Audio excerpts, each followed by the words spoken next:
Chapter 790. Come Sakura. In Sakura's room, Saber held a glass of water and handed it to Sakura, who sat up from the bed. Drink it down. Thank you, Saber.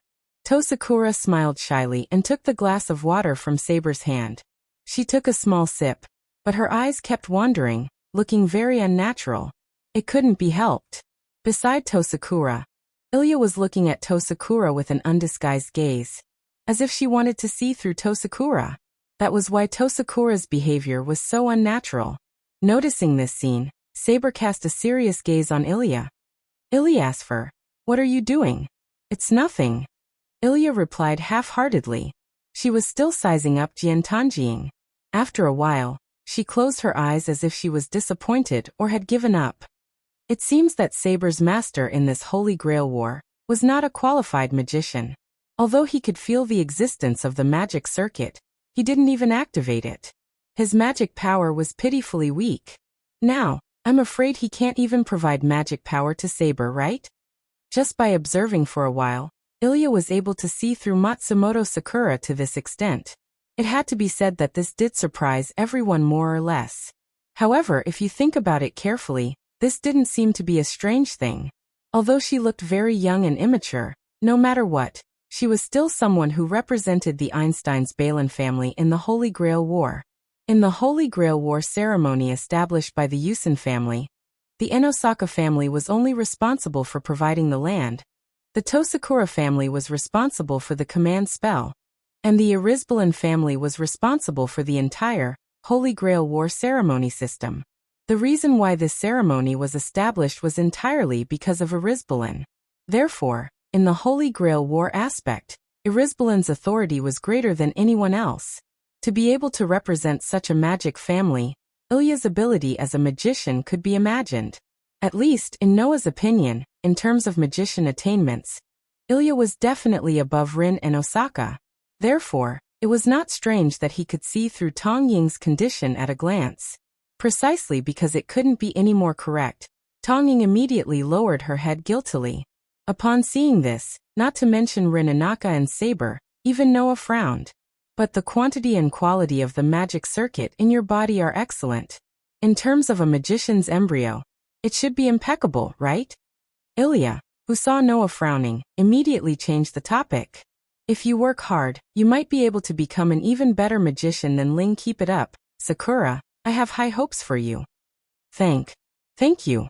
Tanjing, who was stunned by Ilya's sudden change in topic, could only subconsciously thank her. Noah laughed and shook his head. He walked forward and came to the bedside. He looked at Tong Ying and asked softly, How do you feel? How do you feel? Tong Ying tilted her head and looked confused. I don't feel anything special. Really? Noah said cautiously. Because of my scabbard, you have been affected a lot. First you fainted, and then even your hair color changed. If you feel anything wrong, it's better to tell us. No, really. Tong Ying quickly shook her head. Then looked directly at Noah, a pair of eyes fluctuating like ripples of light. And this little effect is nothing compared to the protection you gave me. At this point, a look of apology and gratitude appeared on Tong Ying's pretty face. Actually, I have always wanted to thank you. Thank you for protecting me for so long. Hearing Tong Ying's words, Noah smiled bitterly. The reason why the scabbard is on you and protected you for so long is purely a coincidence. So, if you want to thank me, it's completely unnecessary. Even so, I was saved because of your strength. Tong Ying showed a rare stubborn side and said eagerly. If it wasn't for your strength, I would be. Tong Ying didn't say the rest of the words, but lowered her head with a gloomy face, as if touching the memories of more than 10 years of continuous mental torture by Tong Ying's scabbard. Sakura. Rin and Osaka had a complicated expression, and he was also speechless. After all, in the end it was Rin and Osaka's father who was also Tong Ying's biological father, who made Tong Ying bear such a past. Since you said so, then I can only accept your thanks. Noah smiled helplessly, reached out and touched Tong Ying's head. What do you plan to do next? Me. Tong Ying was a little confused. Tong Ying's behavior made even Ilya and Saber pity her. In the past 10 years, she had been persecuted by Tong Ying's scabbard. Now that she had finally escaped from the tiger's mouth, she was homeless and her future was bleak. In any case, Tong Ying's experience made people feel angry. Well, Rin and Osaka pretended to be indifferent. Anyway, as long as there's a suitable rent, I don't mind letting Sakura continue to live here. Ha! Tong Ying was startled, and then she became uneasy. Won't this cause trouble for Tenosaka-senpai? I don't think so. Rin and Osaka turned his head away. If Sakura doesn't think it's good to live here, then it's another matter. No, that won't happen. Tong Ying shook her head like a rattledrum. It's good to live here, really. Then it's decided. Rin and Naka seemed to want to settle this matter, and not give Tosaka a chance to change her mind, so she changed the topic. Then the only problem left is to end that upstart's prank and this abnormal ritual. As soon as the topic was brought up, the atmosphere changed. Then, I'll tell you one thing first. At this moment, Ilya suddenly spoke. The little Holy Grail, prepared by the Einsteins, is me. That one sentence made everyone present stand up in shock. You? Noah couldn't help but look at Ilya. You're the little Holy Grail? To be precise, it should be the cyborg used to contain the little Holy Grail. Ilya said as if she wasn't talking about her own business. Einstein Baron is best at alchemy magic. Didn't that Tong Zhongyan also make his grandson into a fake little Holy Grail? It's not strange that Einsteins, who has always been responsible for preparing the little Holy Grail, used alchemy to create the same little Holy Grail, right? Hearing this, Noah couldn't help but remember what Ilya said when they met on the street last time. At that time, Ilya said that for Einsteins she was just a work and a Holy Grail. So the meaning of that sentence is this truth? It can be imagined that for those magicians, a life created by magic is just like a familiar, not worth mentioning, right? In addition, Ilya's identity as the little Holy Grail strengthened the impression of a tool in the hearts of others. That's why Ilya cared so much about her servants. Because only Hercules would protect Ilya from the bottom of his heart. The others only gave her special treatment because of her special status. No. It's very likely that Ilya's special identity brought her a lot of nightmarish pasts. In this way, Ilya's dependence on Hercules could be explained clearly, and her dependence on Noah was the same. Of course, I don't have any servant's soul in my body right now. The function of the little Holy Grail has been completely taken away by that imposter. Ilya sighed, not knowing whether she was happy or sad. That fake has already taken in the souls of 5 servants. It's barely enough to open the Holy Grail, and open the whole of the Holy Grail. If you want to stop it, you'd better hurry. After saying this, Ilya did not say anything else. Noah, Rin and Osaka, Sakura Nakamura, and Saber glanced at each other and fell into silence. Time was running out. Chapter 791. It had to be said that Gilgamesh was indeed like a heavy mountain, pressing down on everyone's heart, making everyone present fall into an indescribable silence, unable to speak. Only Noah did not have the slightest confusion in his heart. He looked in the direction of Ilya and asked, "Hey Ilya, if Gilgamesh wants to open the Holy Grail, where will he make the Holy Grail descend?"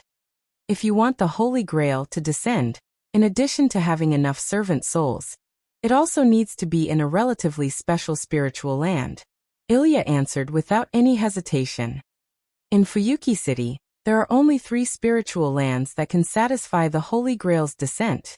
As the Fuyuki City's leyline manager, Enbin family's church, and Yuzong Mountain's Ludong Temple. Rin Enbin continued Ilya's words. And now, we are in Enbin family's church, and Ryder destroyed the church that Kiri was in charge of. The only thing left is Ludong Temple. In other words, Gilgamesh is probably at Ludong Temple now, right? Noah closed his eyes and nodded. I understand, let's end it tonight. Noah's words, without a trace of confusion, seemed to have dispelled the gloominess in the hearts of the group of girls, causing them to more or less pull themselves together. Have you thought about it? The opponent is the Hero King, Saber solemnly said to Noah. Even if you have Avalon, Avalon can at most protect your safety. That scabbard has no offensive capabilities and can't help you defeat Gilgamesh directly. Indeed, even if Noah had Avalon, No one present felt that Noah could easily defeat Gilgamesh. The opponent was an existence that even the highest level of heroic spirit felt inferior to. Even if he had Avalon to protect himself, it was only for self-protection. If he wanted to rely on this to defeat Gilgamesh, he was too naive. In this regard, before Noah had time to say anything, Ryder, who was quietly waiting on the side, said so with a steady and firm voice. "I won't let Gilgamesh hurt Master." Hearing this, everyone was startled at first, and then their expressions eased one by one. "That's right." Rin Enbin seemed to be cheering them up as she smiled sweetly. "No matter how strong the opponent is, he is only one person. We have so many people on our side, and Noah, Saber, and Ryder, there must be a way." However, just as this sentence was said, Ilya directly poured a bucket of cold water. With Brother and Ryder's abilities, it is indeed possible for them to fight the Hero King, but as for Saber, what can she do in her present state? The spirit that had just been stirred up immediately withered like a frosted eggplant. "Ilya's fair." Saber looked at Ilya with a sharp gaze. "Are you doubting my ability?" "I'm just telling the truth." Ilya showed an innocent and cute smile, but the words that came out of her mouth were merciless. "The current Saber is too weak. She can't even guarantee the supply of magic power. I don't think she can defeat the arrogant Hero King like this." "This?" Saber seemed to want to refute, but she could not find the words to refute. After all, just like what Ilya said, Saber's ability points had dropped by several levels, and she could not even draw magic power from Master. Her condition was indeed not good. To put it bluntly, if Saber were to fight now, although she would not be a burden, she would not be of much help. Without the supply of magic power, Saber could only use the remaining magic power in her body. She could not even use the Holy Sword. In fact, the value displayed on Saber's ability points noble artifact column had indeed changed from the initial A++ to C rank. Therefore, with Saber's current state, it might not be a problem to use Wind Barrier, Invisible Air, but if she were to use Excalibur, it was estimated that after using it, Saber would immediately disappear due to lack of magic power, right? Tong Ying was also aware of this and could not help but ask Ilya. Is there no other way?" "Way?" Ilya blinked her eyes. "It's not that there's no other way. As long as you use the last command spell, cut off the contract with Saber, and let Saber contract with Ling. Then with Ling's ability, Saber's strength will definitely increase to match her strength." Hearing this, Tong Ying tightened her hand that was engraved with the last command spell.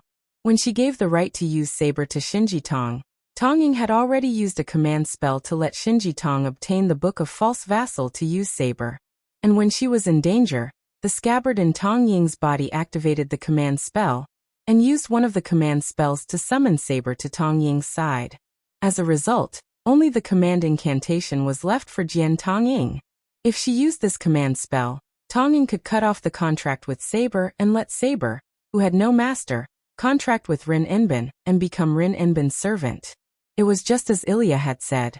With Rin Enbin's ability, once he contracted with Saber, even if Saber's strength could not recover to the level when the scabbard provided magic power, it would definitely not be too far off. Understanding this, when Tong Ying was about to say something, Saber spoke first. "Sakura, when I was summoned by you, I swore that this body would become your sword. Do you want me to break my oath?"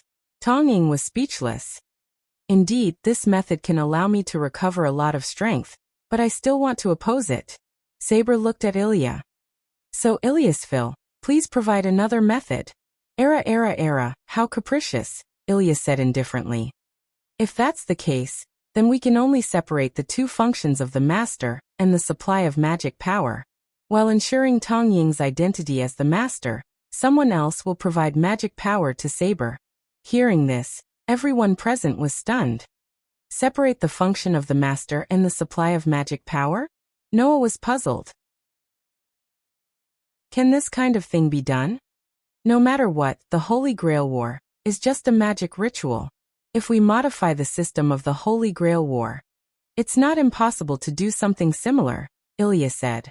In the previous Holy Grail War, there was a magician who used his own ability to modify the summoning system of the Holy Grail. While he obtained the command spell, He also transferred the function of supplying magic power to his companions. This way, he could retain enough magic power to deal with other participants. I'm the master of the House of Einsbaron, and Einsbaron is the creator of the Holy Grail war system. With my ability, it's not difficult to do the same thing. Ilya's confident words made everyone present realize how outstanding this young girl's ability as a magician was. If that's the case, then let me provide magic power to Saber. Rin Enbin stepped forward and smiled at Saber. No matter what, Saber and I have formed a common front. We can be considered as the master in name. If we don't make a contribution, we can't pass. Rin. Saber suddenly smiled. Only Tonging said hesitantly, "Is this okay?" "There's nothing wrong with it," Rin Enbin said resolutely. "After all, I also need to witness the end of the Holy Grail." Now Tonging couldn't say anything. Seeing this, Ilya smiled. "Then it's decided. You will become Saber's master together." Chapter 792. Since Ilya had already decided on the plan, and planned to let Rin Asaka and Tame Sakura contract with Saber, then there was nothing else for Noah to do. In order not to disturb the four girls, Noah brought Ryder out of the room obediently. After gently closing the door, he didn't know whether to laugh or cry. Undoubtedly, when they first met, they almost got into a fight. Now she's so eager to help. That child really does whatever she wants. Ilya is indeed enjoying it. Ryder also said with a smile. Choosing to help Saber should also be out of a whim, right? Perhaps, for Ilya, this process is equivalent to playing and not helping. Noah turned around and walked in the direction of the hall while saying, "After all, that child is such a person. She has the pure side of an angel and the cruel side of a demon." Ryder followed closely behind Noah and expressed her feelings. "Is it because of this that Master chose to protect Ilya's fair?" Noah said that as long as there was a good person in this world, he wouldn't mind saving them. Then, even if Ilya had a cruel side, as long as she had a kind side, Noah wouldn't mind saving her, right? Otherwise, Noah wouldn't need to accept Ilya and bring her here. This was already considered as providing protection for Ilya in disguise. That was why Ryder said such words. In this regard, Noah shook his head. Not necessarily. As the saying goes, a pitiful person must have something hateful. If there are too many hateful aspects, then even if there is a pitiful part, it still can't be forgiven. I won't blindly save a person just because they have a pitiful and kind side. In general, I still have to judge and see if there is value in saving them. Is that so? Ryder nodded and seemed to agree with Noah's words. Fate is cruel, but you can't forgive all the sins of a person just because it is cruel to them. Sins are still sins in the end.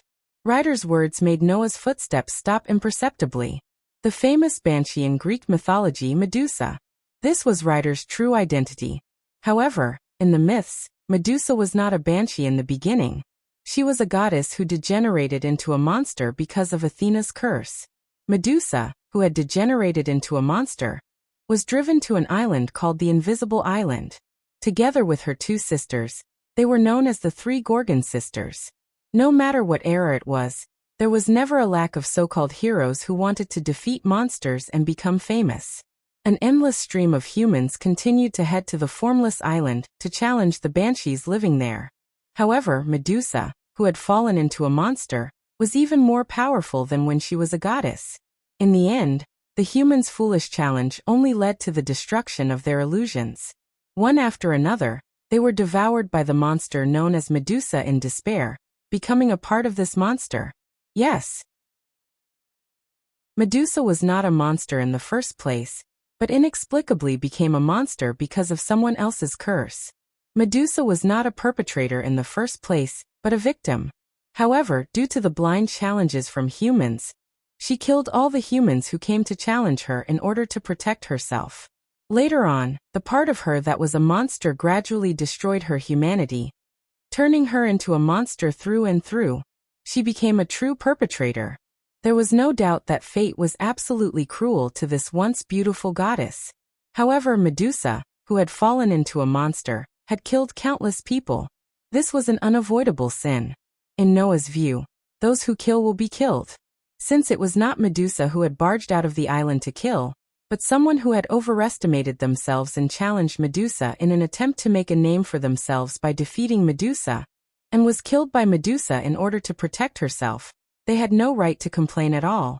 Although Medusa's humanity was gradually annihilated because of the continuous killing, and she became a monster that only knew how to kill, the one left on the formless island at that time was the monster named Gorgon, not Medusa. What's more, even if she had become a real monster, this monster had never left the formless island. She had always stayed on the island and killed the foolish humans who challenged her in the future. In this way, who could say that Medusa was absolutely unforgivable? At least, in Noah's view, such a Medusa was not to the point that he did not want to save her. But it was obvious that Medusa did not think so. Speaking of which, I've always forgotten to ask you. Noah asked such a question very abruptly. Ryder, why did you respond to my summons and participate in the Holy Grail War? The heroic spirits must have their own reasons for responding to the summons of the person chosen as the master by the Great Holy Grail. Then, of course, Ryder also had her own reasons. Otherwise, even if Noah had the Gorgon stone as a catalyst, as Medusa, Ryder could have refused to respond and let the other heroic spirits who had a deep relationship with the snake obey the summons. Noah wanted to hear the reason why Ryder responded to her summons. This time, it was Ryder's turn to pause imperceptibly. Noah stopped in his tracks and turned around to face Ryder. He stared at Ryder's eyes, which were covered by the blindfold. It was as though he wanted to see through Ryder's heart. He stared at Ryder without blinking. After a while, Ryder spoke softly in an inexplicable tone. If there is any reason for me to respond to the summons, it must be to be able to truly protect the people around me for once, right? Noah opened his mouth, wanting to ask for the reason, but he was a little worried about whether this would touch the wound in Ryder's heart. The world calls me and my two sisters the Gorgon sisters, and treats us three sisters as monsters. Ryder did not wait for Noah to speak, and suddenly began to speak. But in fact, the only one who was truly cursed and degenerated into a monster was me. My two sisters were still perfect goddesses, and the reason why they came to the invisible island was entirely because of me. But for humans, a true goddess would never be with a murderous monster, only a monster would be with a monster. So gradually my two sisters who accompanied me were called monsters, and together with me, they were called Gorgon's monsters. They had always been challenged by humans who thought of themselves as heroes. Ryder's voice began to sound distant, as if she was lost in her memories. As goddesses, my two sisters had the ability to live forever, but they did not have the power to fight. Only I, who had degenerated into a monster, could not live forever, but I had the combat power that my sisters did not have. In order to protect my two powerless sisters, I kept killing the heroes who attacked me, and gradually became a murderer. In the end, because of excessive killing, my humanity was annihilated, and I went completely crazy. Ryder looked at Noah and enunciated each and every word clearly. In the end, I killed the sisters who I had originally decided to protect.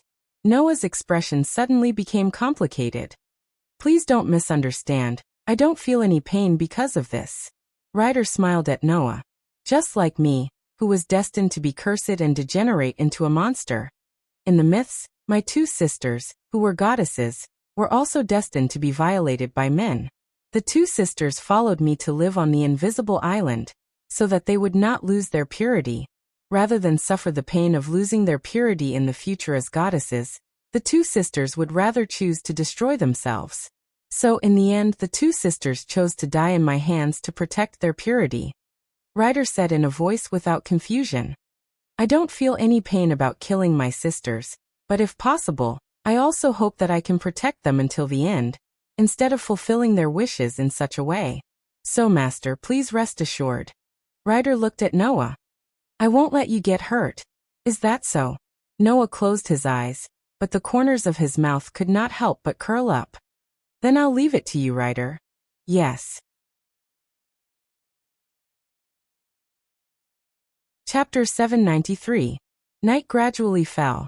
Noah was sitting by the window in his own room in Inosaka's house. He was holding a gorgeous scabbard in his hand, and gently stroking it. following Noah's movements. The surface of the scabbard gradually flowed with a layer of brilliance, looking quite gorgeous. Looking at the scabbard in his hand, Noah whispered, "Tonight, I guess I'll have to rely on you."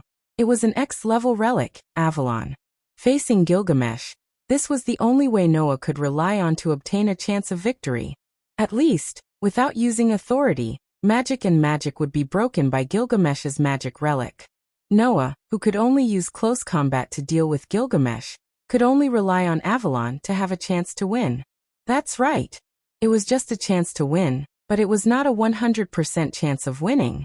Just like what Saber said, Noah's Avalon could only guarantee his own safety, but it could not guarantee that he could defeat Gilgamesh. Therefore, Noah was quite troubled. Undoubtedly, this is the God-slayer. But I can't even deal with a demigod clone. I must have lost all the God-slayer's face, right? Noah sighed. If only I could use authority. Then there was no need to worry at all. If he could use his authority, Noah was confident that he would be able to deal with Gilgamesh's original body as a heroic spirit, let alone a mere doppelganger of Gilgamesh. This was the difference between having authority and not having authority. The reason why the existence of the God-slayer could be feared by the people and was regarded as a thorn in the side of the gods was because they could use the authority of the gods. Tony's swordsmanship was amazing, right? But even with such amazing swordsmanship, Tony was still unable to defeat Noah with just one sword, and was even forced into a disadvantageous position. However, when Tony used authority, it was just one move, and Noah almost died under that sword. One could imagine how terrifying the power of the gods called authority was. As long as one could use authority, even if one was just an ordinary person before obtaining authority, one could become an enemy of the gods. The ancient grand knights and great magicians who had painstakingly trained themselves for more than 100 years would be treated as ants. The difference was that big. What's more, after Noah obtained the authority, because of his physique, he absorbed the power of the two highest-level gods into his own. He also carried out a fusion, allowing his own magic to be integrated into it. It was much more powerful than the ordinary authority, and it reflected the strength of this power. But because of this, Noah, who had merged crush magic and rune magic into authority, was reduced to the point where he could only use magic cannon and rune magic to avoid confusion. When he did not use authority, his strength was much weaker than before he became a godslayer. If before he became a godslayer, Noah could easily defeat Joseph, Laxus and Jelal, then now, it was estimated that he would not be able to win so easily. Just when Noah was worried about this, suddenly, Noah felt that his surroundings became illusory, and even his consciousness began to drift away. As if his soul was being pulled out from his body by some unknown existence. Noah only felt a wave of dizziness, and his vision gradually blurred. When his vision returned to normal, Noah realized that he was in a trance. He did not know when, but he had arrived in a white space. In this pure white space, in the distance, there was a white object that looked like a nebula, but also like a whirlpool, twisting and turning back and forth. Although Noah had only been to this place 2 or 3 times, he was already familiar with it. Surprisingly, this was the space where Gaia and Aleia met Noah every time. "We are here, little Noah." Gaia's energetic voice entered Noah's ears.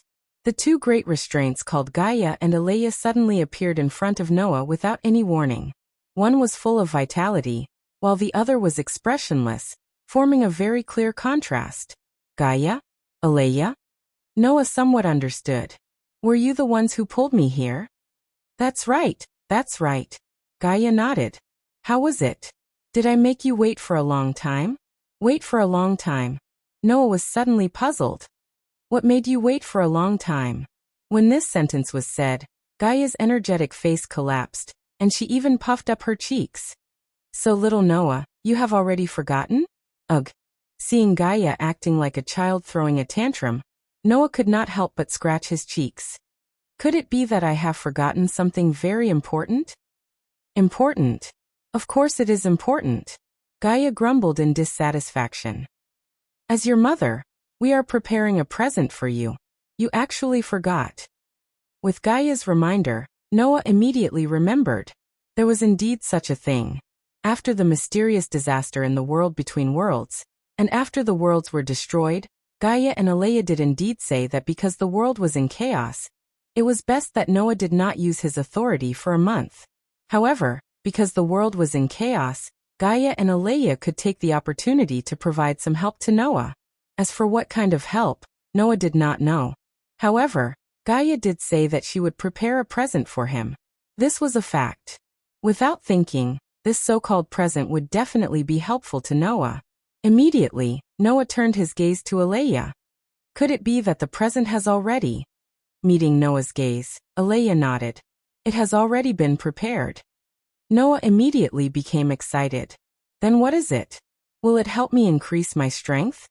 If that so-called present could make up for Noah's strength when he did not use his authority, then it really came at the right time. Don't worry, little Noah. Don't you see who is protecting you? Gaia proudly patted her chest that did not even move up and down. This present will definitely make you satisfied. In the first place, we prepared this gift to make up for your strength when you can't use your authority, Alea said. It was rare for her to be so talkative. Let's hope it can help you. After that, Gaia and Alea looked at each other, then raised a hand at the same time and pointed forward. Wang. Suddenly, a dazzling light exploded in front of Noah, who was facing Gaia and Alea. It was a very luxurious golden light that did not fit in with the space. Within this burst of golden light, an item slowly appeared. It was the most dazzling golden color. Its appearance was like a key, but also like a sword. A golden sword that was only the length of a child's arm appeared in the dazzling golden light, and imprinted itself into Noah's eyes. This is... Noah was confused. Undoubtedly, he had never seen such a golden sword in the shape of a key before, but Noah had a feeling that he had seen it somewhere before. This feeling was really inexplicable. Of course, inexplicable was inexplicable, but Noah was sure of one thing. The golden sword in front of him was definitely a noble artifact. It was the same noble artifact as Avalon. How is it? Do you find it familiar? Gaia laughed evilly and reminded him. It's not inexplicable that you find it familiar. Little Noah, although you have never seen this form before, you have indeed met the treasury that this golden sword is connected to. Treasury? Noah was stunned. He had met the treasury that this sword was connected to? Since this sword was a noble artifact, it was something from this world, and could not belong to another world. In this world, if Noah had met any treasury, there was only one. Have you guessed it? Gaia laughed. That's right, the mischievous Hero King has a similar one. You already know, right? Alea continued Gaia's words. It is the Gate of Babylon.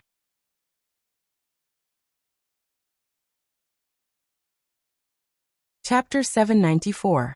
Gate of Babylon. This was the noble artifact that the Hero King, Gilgamesh, used to dominate the entire seat of heroes. It was a sword that could be connected to the treasure vault in the City of Gold, allowing one to freely take out items from within. The reason why this noble artifact existed was because of the legend that Gilgamesh had collected all the treasures of his era. This legend was used as a prototype to create this noble artifact. Thus, in the treasure vault that this noble artifact was connected to, all the prototypes of noble artifacts in the world were also there. This noble artifact's grade was EA++, and it would change according to the grade of the items placed in the treasure vault. That is to say, the grade EA++ here was the grade of the items placed in the treasure vault of the Gate of Babylon. If the treasure vault of the Gate of Babylon did not contain any decent treasures, then it would not be a useful noble artifact. It would just be a simple treasure vault. On the contrary, if the Gate of Babylon contained extremely high-grade items, then it would reach the highest grade of A++, making this noble artifact a weapon that many heroic spirits could only dream of. Gilgamesh used the noble phantasm that was connected to the Gate of Babylon in the form of a shooting weapon in battle. However, this treasure vault did not only contain noble artifacts, but also all sorts of items. Thus, rather than saying that it was a treasure vault that contained all the prototypes of noble artifacts, it would be more accurate to say that it was a collection of all the treasures, technology, and even legends of an era. This noble artifact that gave Noah a headache had now appeared in front of Noah in such a form. No, he could not come to a conclusion just like that. After all, the so-called Gate of Babylon was actually just a treasure trove. The value of the treasures inside was different depending on the level of the items and items inside. If it was like Gilgamesh's treasure vault that contained all the treasures of an era, then its value would undoubtedly be shocking. However, if there was nothing inside, then it would just be a treasure vault. However, Noah's thoughts were immediately crushed by Gaia's words. Little Noah, if you think there's nothing inside, then you're being too rude to me and Aleya. Gaia narrowed her eyes and looked at Noah. Her tone became unfriendly. If there's nothing inside, then Aleya and I don't have to specially prepare it. This is the only way we can help you. Aleya said indifferently. You should know that we can't directly help you, give you power, or help you collect world fragments, right?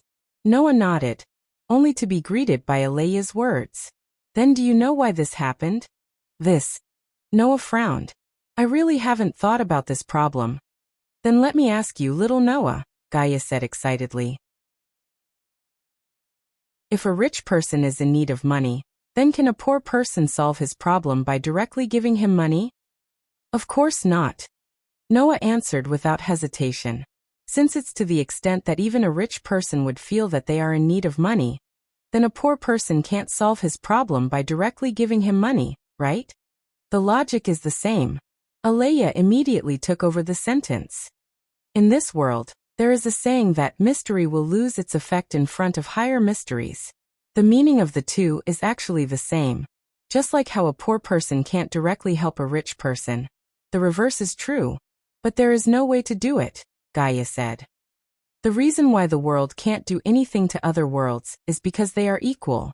It can't be said that the world doesn't have the ability to do anything to other worlds, but the world doesn't have the right to do anything to other worlds. This caused such a troublesome situation. According to this world's explanation, lower mysteries were ineffective against higher mysteries, while higher mysteries were effective against lower mysteries. This was a kind of qualification. Because they were equal, they didn't have the right to do anything to other worlds. Noah understood the logic. However, Noah understood the logic that the world couldn't do anything to other worlds, but the logic that the world couldn't help Noah. Was it the same? Was Noah's existence equal to the existence of the world? Impossible, right? While Noah was self-deprecatingly denying himself, Gaia and Aleya exchanged glances. Gaia suddenly smiled while Aleya's eyes flickered with some ripples. Hey little Noah. Gaia suddenly turned around and pointed at the nebula-like vortex in the distance. Do you know what that is? Noah looked up and looked at the nebula-like vortex. In fact, Noah already had a guess about the main body of the nebula-like vortex. If our suppressive force is the will of this world, then that will be the world itself. Aleya gave an answer that was exactly the same as Noah's guess in his mind. That is the source of everything in this world, the origin vortex. As expected, that was the dream of countless magicians in this world, the final destination that they tried to reach, the origin. You should know that those who reach the origin will be bestowed with magic power by the origin, right? Gaia smiled. Then little Noah, who has directly reached here many times, why didn't he receive any magic? You can't receive any magic directly bestowed by the origin. Aleya said indifferently. Because the origin of this world is unable to directly help you and increase your strength, even when the world is in turmoil. Therefore, even if you come here, you can't receive any magic. Noah bitterly smiled and looked at the key-shaped sword in front of him. Then what's with this gift? Little Noah, we really can't directly increase your strength and help you. Gaia slyly smiled. But since we can't directly increase your strength, then we can indirectly increase your strength. This is the reason why Aleya and I prepared this gift. Indirectly? Noah's heart skipped a beat. If directly bestowing you with power is not enough, then we can bestow you with weapons and items with power. Aleya directly solved the riddle. When we gave you the scabbard, we took advantage of this loophole. However, we could only give you the Avalon that doesn't increase your strength but can provide protection. Now that the world is in turmoil, this loophole is even bigger, so we can finally bestow you with weapons and items with power. Hearing this, Noah understood how big the gift that Gaia and Aleya prepared was. weapons and items with power. In this world, treasures stood at the pinnacle of this category. This gate of Babylon is different from the Hero King's treasure vault, Alea said softly. We modified it so that it doesn't connect to the treasure vault. Instead, it contains a treasure vault, so you can avoid the trouble of being unable to pass through the world barrier in other worlds and connect to the treasure vault. We have also placed everything we can think of that can exist in the form of weapons and items inside. Gaia directly gave an amazing piece of news. If the treasure trove of the mischievous Hero King contains all the prototypes of noble artifacts, then little Noah's treasure trove doesn't only contain the prototypes of noble artifacts, it also contains all the noble artifacts derived from the prototypes of these noble artifacts. Other than the noble artifacts that can't exist in the form of weapons or tools, there are basically all the other noble artifacts and treasures. Noah realized that his heart was beating faster. If that was the case, then this gift was very valuable. With this, why would Noah worry about not being able to defeat Gilgamesh? The gift is now in your hands. Gaia and Alea spoke at the same time. Don't forget, the world will always be on your side.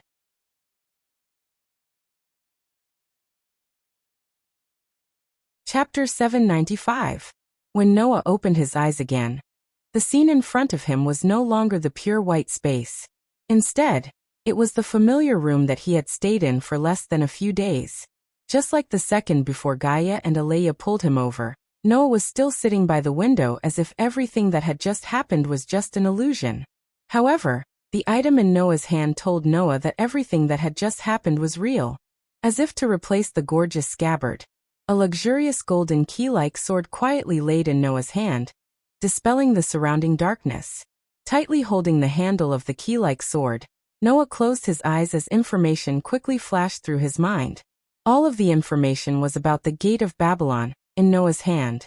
Just like what Gaia and Alea said, although Noah's Gate of Babylon was the same as Gilgamesh's Gate of Babylon, it was a higher-level noble artifact after being modified. Of course, the higher level referred to function and not power. The noble artifact named Gate of Babylon did not have any power by itself. It was just a treasure vault. The amount of power it had was completely dependent on the level of the weapons and items in the treasure vault. After being modified by Gaia and Alea, Noah's Gate of Babylon did not become a key that connected to the treasure vault. Instead, it contained a treasure vault within itself. This was to prevent Noah from going to another world, and not being able to pass through the barrier of the world, and not being able to connect to the treasure vault. Therefore, the items that Gaia and Alea collected were all placed inside the key-like sword, and not anywhere else. In addition, the Gate of Babylon had 3 functions. 1. Automatic recovery. 2. Automatic recovery. 3. Automatic recovery. Automatic recovery, as the name suggested, was a function that allowed the items taken out from the treasure vault to be automatically returned to the treasure vault. Gilgamesh's Gate of Babylon also had this function. Therefore, he was able to shoot the noble artifact without any restraint. After that, the Gate of Babylon would automatically recover the noble artifact that was shot out. It was very convenient. Automatic recovery, as the name suggested, was the ability to recover items that were damaged in the treasure vault. With this function, even if a noble artifact was damaged in battle, it would be able to recover after a period of time. It was also a very convenient function. Automatic recovery was not only convenient, but it was also very useful. The items in the Gate of Babylon were not only noble artifacts, but there were all kinds of items. Among these items, some were consumable items that could only be used once or a limited number of times. However, with the automatic recovery function, even if the items were consumed, after a period of time, the treasure vault would automatically replenish itself. It was like a factory that could produce items. Even Gilgamesh's Gate of Babylon did not have this function. It could be said to be extremely extravagant. At least, Noah did not have to worry about using up any precious items. He could use them without worry. Although these 3 functions were very good, the most precious items were the treasures in the Gate of Babylon. After sorting out the information about the various items in the Gate of Babylon, Noah was gradually speechless. How should he put it? If becoming rich overnight was considered a nouveau riche, then Noah would probably be the biggest nouveau riche in history. Gilgamesh's Gate of Babylon had all the prototypes of noble artifacts and the technology and treasures of an entire era. In Noah's Gate of Babylon, not only did it have all the prototypes of noble artifacts, but it also had all the noble artifacts that were derived from these prototypes. As long as they existed in the form of weapons and tools, Noah could find them in the Gate of Babylon. That is to say, if Gilgamesh's Gate of Babylon was all the treasures of an era, then Noah's Gate of Babylon was all the treasures of an era before this era. There was no most extravagant, only more extravagant. Furthermore, Noah even saw that in the Gate of Babylon, there were all kinds of valuable items such as gold and gems that could only be calculated by the unit of mountains. It was almost endless. If this was not considered a nouveau riche, then what was? Is this the first time I've experienced what it feels like to be a rich second generation? Noah realized that his heart was actually floating. In the past, I kept saying that the world was on my side, but I didn't feel it at all. Today, I finally understand the weight of this sentence. The feeling of having a backer is really good. Of course, the Gate of Babylon did not really have everything. In Noah's Gate of Babylon, there were only items that could exist in the form of weapons and tools. That's right, only items. For example, Hercules' 12 trials God's hand. This noble artifact was not in Noah's treasure vault. This noble artifact was a noble artifact created from Hercules' great achievement of completing 12 impossible tasks. Its original form was Hercules himself. Gaia and Aleia could not have stuffed Hercules into the treasure vault, right? Therefore, this type of noble artifact that could not exist in the form of items did not exist in the Gate of Babylon. Even so, Noah's Gate of Babylon was definitely the most luxurious noble artifact. Needless to say, with this treasure vault, even if Noah did not use his authority, his battle strength would still be guaranteed. After all, regardless of power, if a noble artifact like the Gi-Balg, that could kill in one hit was used well, it would be more terrifying than any authority. Even in terms of power, in this treasure vault, there was a noble artifact that was not inferior to a normal authority. With this treasure vault, what was there to be dissatisfied with? At this moment, Noah tightened his grip on the key-shaped sword in his hand. The spatial sword that contained the treasure vault suddenly shook. In a burst of brilliance, it turned into starlight and merged into Noah's body. This was one of the functions of the Gate of Babylon. It could merge into the user's body in the form of a concept armor. Now Noah could open the treasure vault in his body at any time. Just like Gilgamesh, he could open the door of the treasure vault from the outside and freely take out the items inside. Let's see who has more treasures. Gilgamesh. Noah could not help but look forward to it. At this moment, a voice sounded from outside Noah's room. Noah, are you there? Saber. Noah came back to his senses and looked in the direction of the door. I'm here, come in. After saying this, the door to Noah's room was opened. Saber, who was dressed in a white shirt and a blue dress, walked in through the door. Her gem-like eyes were fixed on Noah. Her doll-like delicate face was filled with seriousness as usual, causing one to be unable to help but feel a sense of solemnity in their hearts. What's wrong? Noah asked curiously. Looking for me at this time. It doesn't seem like something you would do. Because tonight is the last night, right? It was rare for Saber to smile at the beginning. So, I want to talk to you. Do you have time?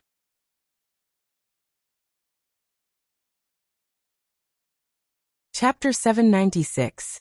Saber's words surprised Noah. Talk. With me? Noah's relationship with Saber was not good enough for her to confide in him in private. The relationship between Noah and Saber was, at best, a common front with some cooperative nature. They couldn't be considered companions, let alone friends. It was only because of their relationship with Tong Ying that they came together and acted together. Under such circumstances, Noah was quite surprised that Saber would take the initiative to talk to him in private. Of course, although he was surprised, Noah had no reason to refuse. I'm fine with it, but is there no problem on your side? Through Ilya's hands, Saber began to sign a contract with Rin Inosaka and Tosakura during the day. Now, was it completed? Ilias Field's magic attainment is indeed quite amazing. Saber directly said this sentence. I have indeed received Ling's magic power. Hearing this, Noah did not ask any more questions. He directly activated the Master's privilege and checked Saber's ability value. Profession: Sabermaster. Tosakura Summoner. Rin en Osaka, Actual Magic Provider. Real name: Altoria Pendragon. Attribute: Order. A good ability value: Strength. A durability: B. Agility. A magical power: A luck. A noble phantasm. A++. Suddenly, a considerable amount of ability value turned into data and flowed into Noah's mind, allowing Noah to clearly know Saber's current state. Although the current Saber was still not as powerful as the mana provided by Avalon after Noah's mana was replenished, the gap was still very small. In this state, Saber's combat power could be 100% unleashed. Under Noah's gaze, Saber slowly walked into the room and also came to the window, but she did not look at Noah. Instead, she looked at the night sky outside the window. Actually, since knowing that Avalon recognized you as its master, I have been very curious. How did you become the master of Avalon? From Saber's words, it could be seen that Saber was indeed quite concerned about this question. Noah did not answer immediately. Instead, like Saber, he also looked at the night sky outside, as if he recalled the day when he obtained Avalon. Same as you. Same. Saber repeated in a questioning tone. What do you mean? Didn't you get the sacred sword and scabbard from the lake spirit? Noah didn't hide it, nor did he say it directly. Instead, he gave such a profound response. Like you, I also got Avalon from someone else. Such an answer should be more or less perfunctory, right? But just like what Noah said, Saber also got the holy sword and Avalon from the lake spirit. Therefore, Saber knew better than anyone that this answer was actually enough. Is that so? Saber's eyes that were looking at the night sky became gentle. You also received someone else's blessing. It was indeed a blessing. This was because the relic named Avalon had an extreme protective power. If someone gave away such a relic, other than sincerely hoping that the other party would be protected, what other reason could there be?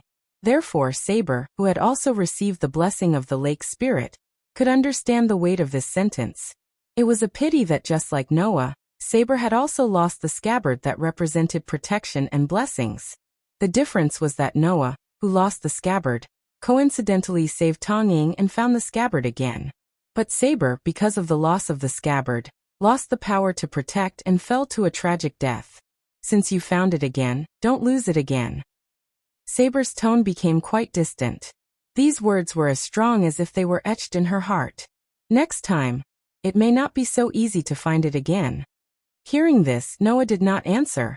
Instead, after a moment of silence, he asked such a question. Hey Saber, why did you respond to Sakura's call and participate in the Holy Grail War? Saber fell silent as well, and the atmosphere in the room suddenly became heavy. After a long time, Saber said an answer in a determined tone. I hope to obtain the Holy Grail. Saber actually gave the most common reason. Obtain the Holy Grail? Noah was puzzled.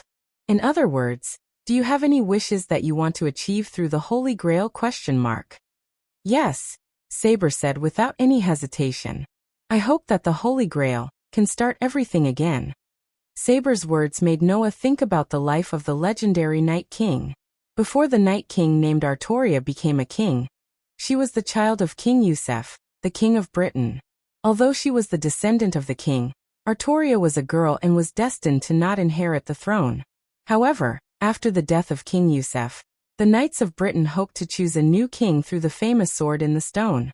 Under such circumstances, Artoria, who had concealed her true gender, pulled out the sword of choosing the king from the rock under the watchful eyes of the public. From then on, she became the Queen of Britain. After inheriting the throne, Artoria made countless contributions. In 10 years, she won 12 major battles in a row, making Britain unprecedentedly powerful. However, during this period, Artoria's sword in the stone was broken because of a duel that violated the chivalry. It completely disappeared in the river of history.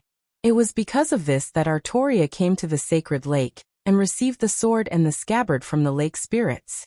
Later, she accidentally lost the scabbard. With the loss of the scabbard as an opportunity, the unprecedentedly powerful Britain began to fall. When Artoria led the army on an expedition, the Knights of Britain took the opportunity to lead the army in rebellion. In the course of this rebellion, Artoria was seriously wounded and fell. This was the battle that led to the fall of Britain, the Battle of the Sword Fence. The legend of the Night King came to an end here. I couldn't stop the fall of the kingdom. I was an incompetent king. It was as if the legend that had ended had been restarted. Saber closed her eyes, and her voice came into Noah's ears. If I get the Holy Grail, I hope that the Holy Grail can fulfill my wish, and stop me from pulling out the sword in the stone and becoming the king. I shouldn't be the king. The one who pulled out the sword in the stone should not be me. It should be someone else. As soon as he finished speaking, an extremely oppressive atmosphere filled the place. Noah's brows were deeply furrowed. In other words, you want to shirk your responsibility, right? Shirk my responsibility. Saber reacted and frowned as well. She looked at Noah. What do you mean by that? What do you mean? Literally. Noah loosened his frown and sighed. I'm sorry, I don't think I can understand your wish. Saber raised her eyebrows and looked at Noah. Let me hear your reason. Since ancient times, there hasn't been a country that could last forever, right? Noah looked into Saber's eyes. When one reaches the pinnacle of prosperity, one must decline. When one reaches the pinnacle of decline, one must be destroyed. This is the fundamental law of nature. As the king of a kingdom, while bearing the glory of building a kingdom, one must also bear the sin of destroying the kingdom. It is just like how one must bear responsibility in life. When you were alive, you had received enough glory to make the whole world tremble. Undoubtedly, you were proud of being a knight and a king. Yet, you chose glory over sin. Isn't that shirking your responsibility? Noah's short speech was like a bolt from the blue. It shocked Saber so much that her beautiful eyes widened. She stared at Noah in a daze, unable to come back to her senses for a long time.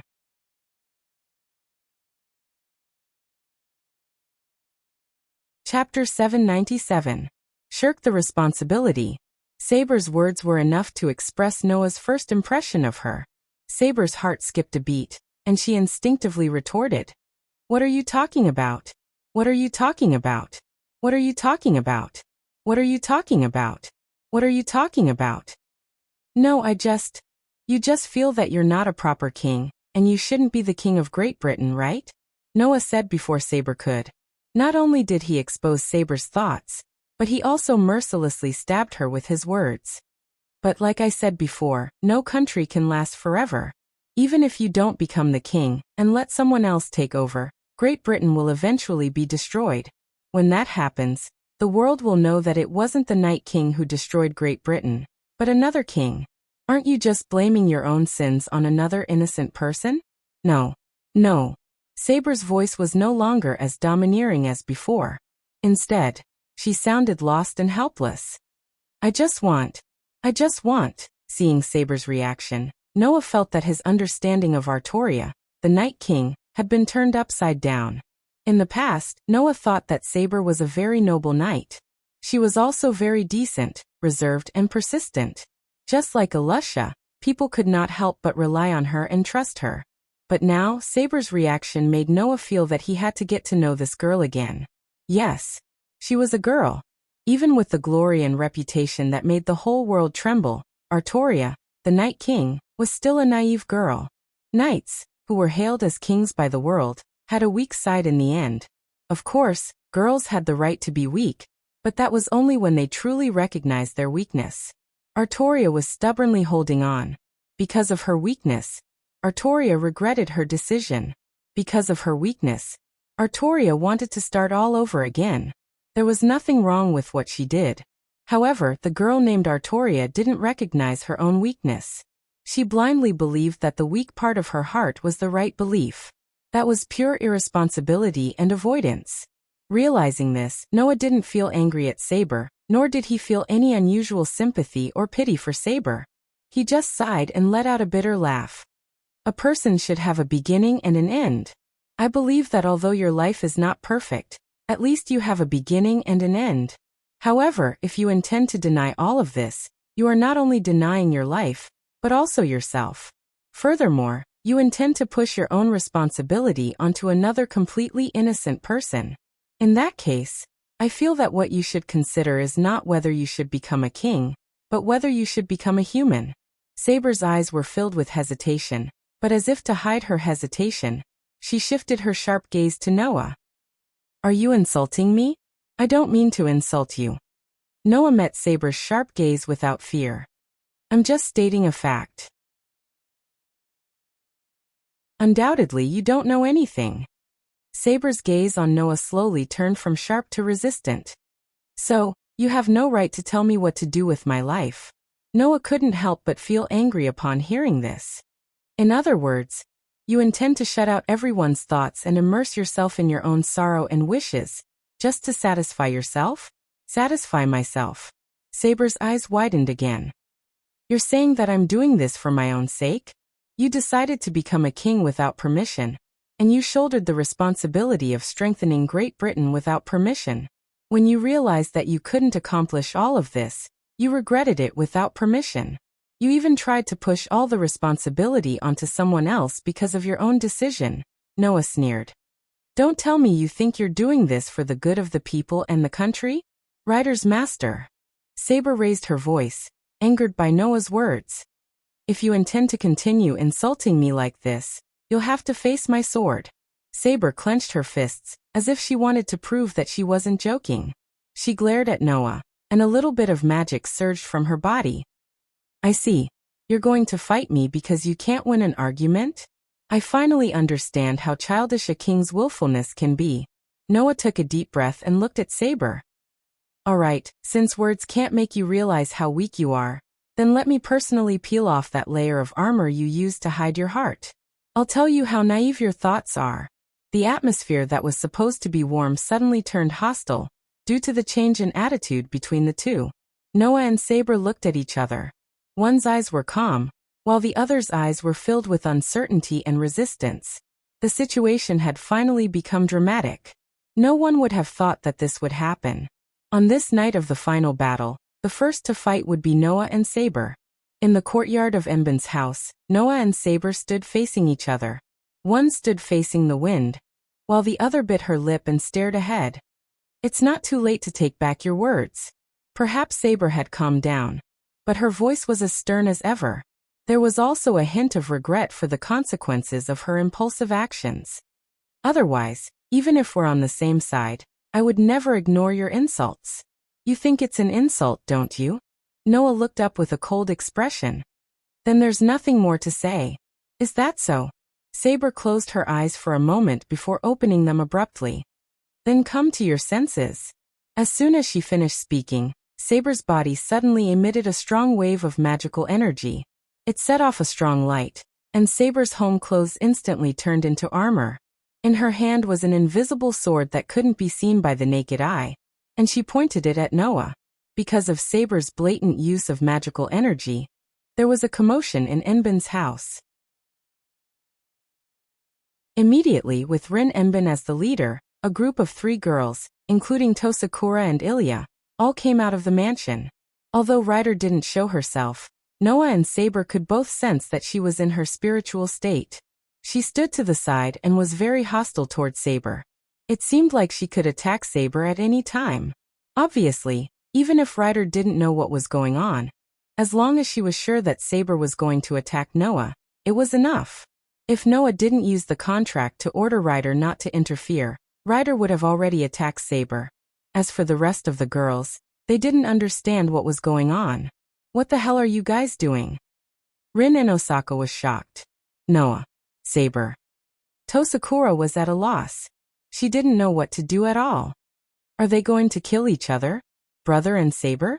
Ilya, on the other hand, was a little excited despite not knowing what was going on. She seemed to think that this was exciting enough.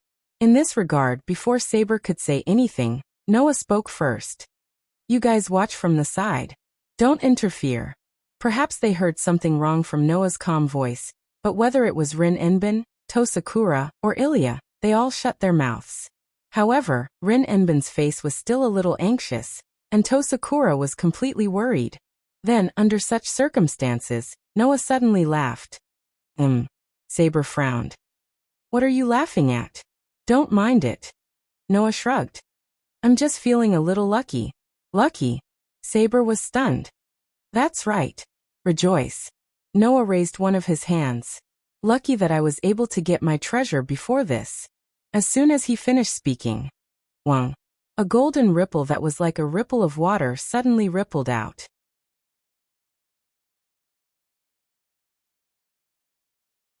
Chapter 798. As if a ripple suddenly appeared from the space, a golden ripple suddenly flashed above Noah's raised palm, causing the space to tremble slightly. The light on it illuminated a small area of darkness. Then, a gorgeous knight's sword slowly emerged from it. Noah held it in his hand, pulled it out, and pointed it diagonally to the ground. It was a knight's sword that was very similar to Saber's Excalibur. However, compared to Excalibur, this knight's sword in Noah's hand was much more gorgeous and resplendent. Its shape was also much lighter. It didn't look like it was used for battle at all. Instead, it was used as an ornament. It was rather gorgeous. The moment she saw the sword, Saber's expression changed abruptly. That is, not only Saber but in addition to Tosaka, who was still worried, Rin Enbin and Ilya were also surprised. Noble phantasm? Ignoring the shock of the girls, Noah pointed the gorgeous sword in his hand at Saber, and his dark and deep eyes became serious. You should have an impression of this sword, right? The King of Knights. Saber stared at the knight's sword in Noah's hand, and murmured as if she was sleep-talking. Sword in the stone. In the legend of King Arthur in Celtic mythology, Artoria, who was known as the King of Knights, obtained a total of 2 very famous noble phantasms in her life. The first one was pulled out from the stone, and became the King of Great Britain. It symbolized the king's sword, the sword in the stone. The second one was obtained from the hands of the lake elves, and became an extraordinary legend. It was the sword in the lake that everyone knew about. The former was broken after Artoria engaged in a duel that violated the knight's doctrine. The latter accompanied Artoria for her whole life until she finished the journey of her life, and then it was thrown back into the sacred lake. Now the broken sword in the stone was in Noah's hand. The sword that Noah was holding at this time was the king's sword that Saber broke when she was alive. The sword in the stone. Its real name was Caliban, the golden sword of victory. The sword that Artoria had once lost appeared in front of Saber in this form. That's why I'm rejoicing, Noah said with a faint smile. After all, there is no weapon more suitable than this sword to use at this time.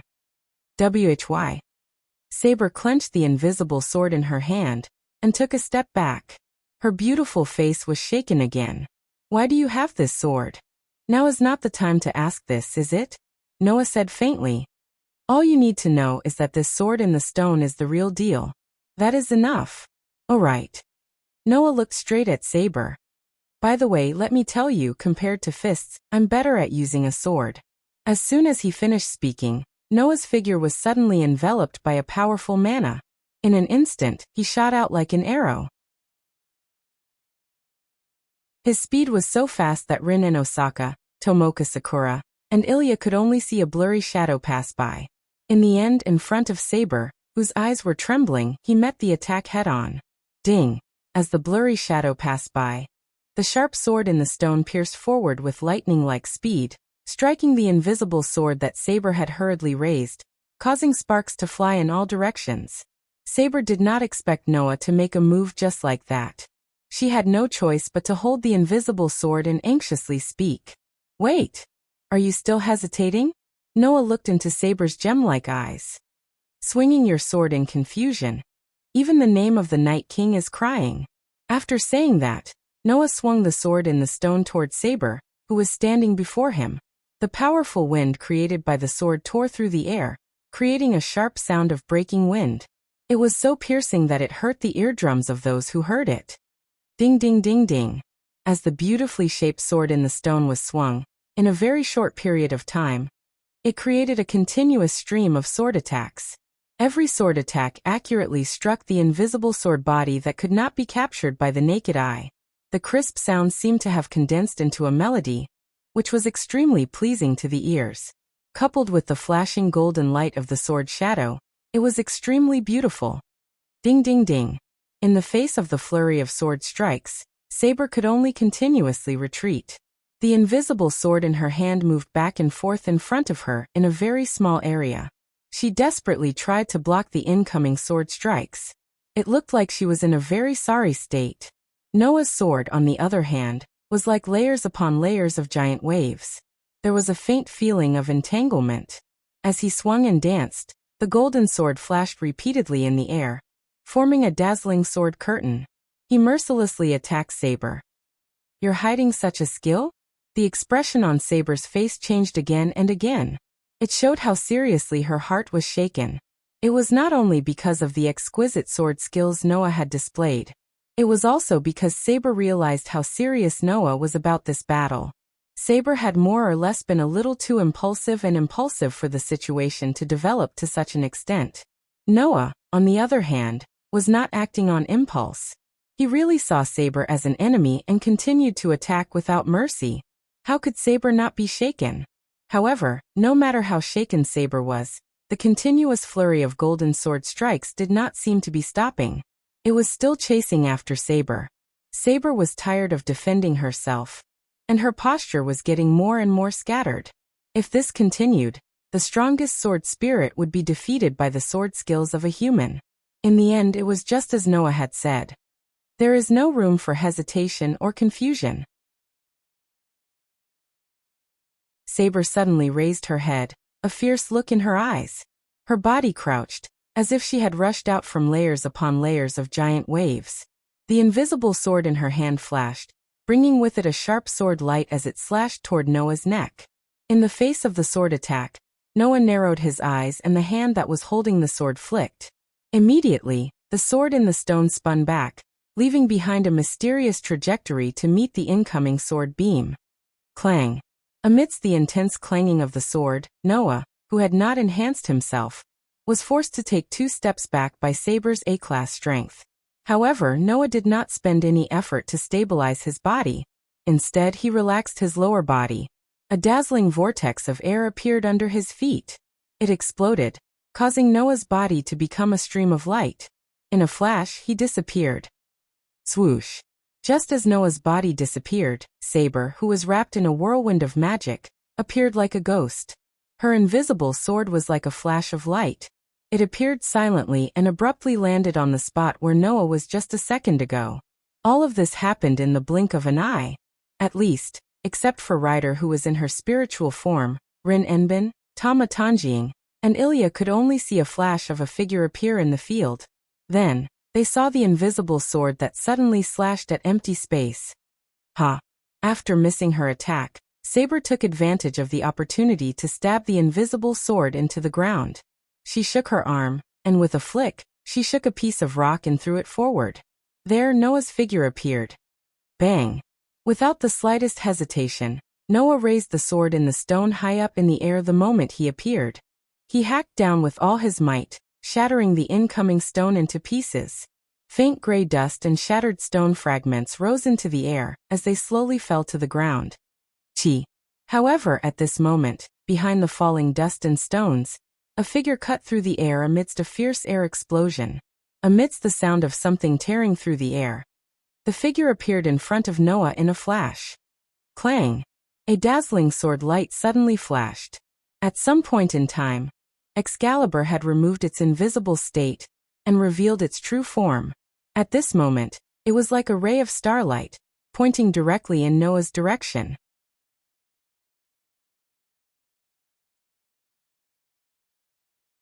Chapter 799. Clang! The cold sword light was like a flash of light. In a flash, it arrived less than 5 centimeters away from Noah's throat. Swish! Almost at the same time, another identical sword light flashed out from below and abruptly went up to meet the attack. Clang! Along with the crisp sound of sword and halberd clashing, the 2 knights' swords, both flowing with a golden radiance, collided fiercely. Sparks flew in all directions as they rubbed against each other, causing ear-piercing grinding sounds to continuously ring out. Caliban, the golden sword of victory. Excalibur.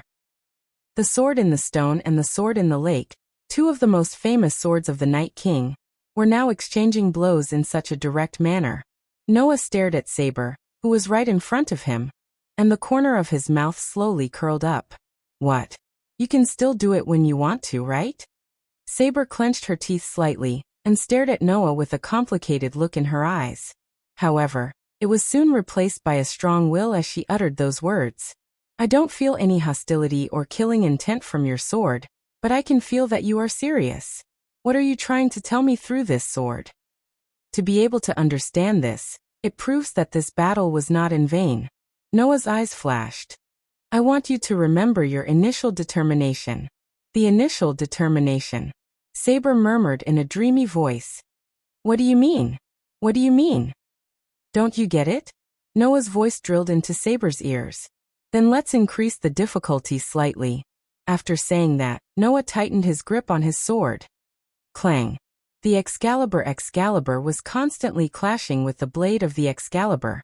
Suddenly, a dazzling golden light burst forth from the blade of the Excalibur. Wah! Although it was only for a moment, Saber seemed to have recalled something from the dazzling golden light, and her expression changed abruptly. However, that was all Saber could do. After all, it was only an instant, wasn't it? Buzz. In the next moment, Noah tightly grasped the golden sword of victory that was blossoming with resplendent golden light. Along with the surging mana from Noah, the golden sword of victory completely transformed into a ray of light at this moment. The sword in the stone, also known as the sword in the stone, suddenly retracted its radiance. Clang. In the end, the golden sword of victory, Caliban, turned into a dazzling ray of light. Even the space around it was trembling, as if a whirlpool of light had exploded. With a whistling sound, the whirlpool swept across the air and enveloped Saber, whose expression had changed abruptly. The whirlpool of light surged forward like a tidal wave. Then Noah's voice slowly sounded. Golden sword of victory, Caliban. As if awakening the miracle that had been sleeping in myths, Noah released the true name of the sword in the stone. At this moment, the power of the golden sword of victory, Caliban, finally reappeared in this era. Boom! The vortex of light surged up like a tidal wave and enveloped Saber's location. A thunderous explosion resounded in the space, sending countless pieces of rubble flying out of the dust and into the surroundings. Wah! Rin Enbin, Tama Tanjing and Ilya screamed at the same time and dodged in a somewhat sorry manner. Only then were they able to avoid being hit by the flying rocks. However, this also caused the scene to become chaotic. What the hell are those two doing? Rin and Osaka shouted angrily. Even if it's a prank, there should be a limit, right? Noah. Saber. Tongning shouted towards the direction of the smoke and dust in front of her. Please stop fighting. Ilya was the only one who seemed to have seen the end result. She patted her dress that was stained by the dust and complained. Really, we've gone too far. Under such circumstances, the dust in the front gradually faded away, revealing the scene inside to everyone's eyes. They saw Saber sitting on the ground with her body leaning against the holy sword on the ground, barely supporting her body from falling down. The breastplate, gauntlets, battle skirt, and battle boots on her body were completely shattered. Although there were no obvious injuries on her slender body, she was covered in dust and scorch marks. She was panting heavily, and her face was pale. She looked quite miserable. In front of Saber, who was sitting on the ground, Noah held the sword in his hand. The bright golden light on his body gradually dimmed, and the sword in the stone returned to its normal state. The coat on his body was fluttering, and he didn't look miserable at all. He stood there with his back straight. It was clear who won and who lost. However, that was natural. After all, Noah had released his noble phantasm. Unless Saber also released her noble phantasm to resist, the result was inevitable. Or rather, after releasing her noble phantasm, Saber didn't have any injuries. It was obvious that Noah had shown mercy at the last moment. Understanding this, Saber gritted her teeth, raised her head, and slowly looked at Noah. What Saber saw was a very dazzling scene. It was a person holding a knight's sword that shone with a golden light, looking down at the scene below. Under the contrast of the golden sword, Noah was like the king of the world. Coupled with the posture of looking down from above, it was simply dazzling to the extreme. Saber was completely lost in thought. So dazzling. Really dazzling. In this world, there was actually such a dazzling existence? As Saber was intoxicated by that dazzling figure, Noah's voice seemed to have directly entered Saber's heart, ringing in her ears. You think it's dazzling, don't you? Saber was startled awake. Then Noah said, You're right. However, you have to understand, Night King, this dazzling scene is also seen by those who were once defeated by the King of Great Britain who wielded the sword in the stone. If they were to know that the dazzling existence that they were once intoxicated by was now planning to start all over again, rejecting the scene that made them feel ashamed of their inferiority, how would they feel? Saber's heart was fiercely touched. Wasn't that right? In the eyes of others, the Night King was so dazzling, so intoxicating, so enchanting. However, the Night King himself was dissatisfied with all of this and even wanted to give it up. If so, how would those who were intoxicated by it, how would they feel? How would those who were intoxicated by it see it so clearly and trample on it? How would they feel? If you plan to start all over again, not only would you be denying your own life, but you would also be denying the lives of those who once swore loyalty to you. Denying the lives of those who yearned for the king. Noah shook his head. No matter what, I feel that you have no right to do that. Please think back to the time when you initially planned to hide your gender, and even dress up as a man to pull out the sword in the stone and become the king. Noah turned around. That way, you will understand how cruel your current regret is to your past self. After saying those words, Noah seemed to feel that it was useless to say anything more. He sighed and left Saber's field of vision, walking into Rin Inosaka's house. Saber held the holy sword in her hand and sat on the ground, paralyzed. She lowered her head and fell into silence. Beside her, Rin Inosaka, Kirin Nakajima, and Ilya looked at each other and fell silent. Although they did not know what happened, they knew what to do at this time. So, what the girls should do was to give Saber some space to think quietly.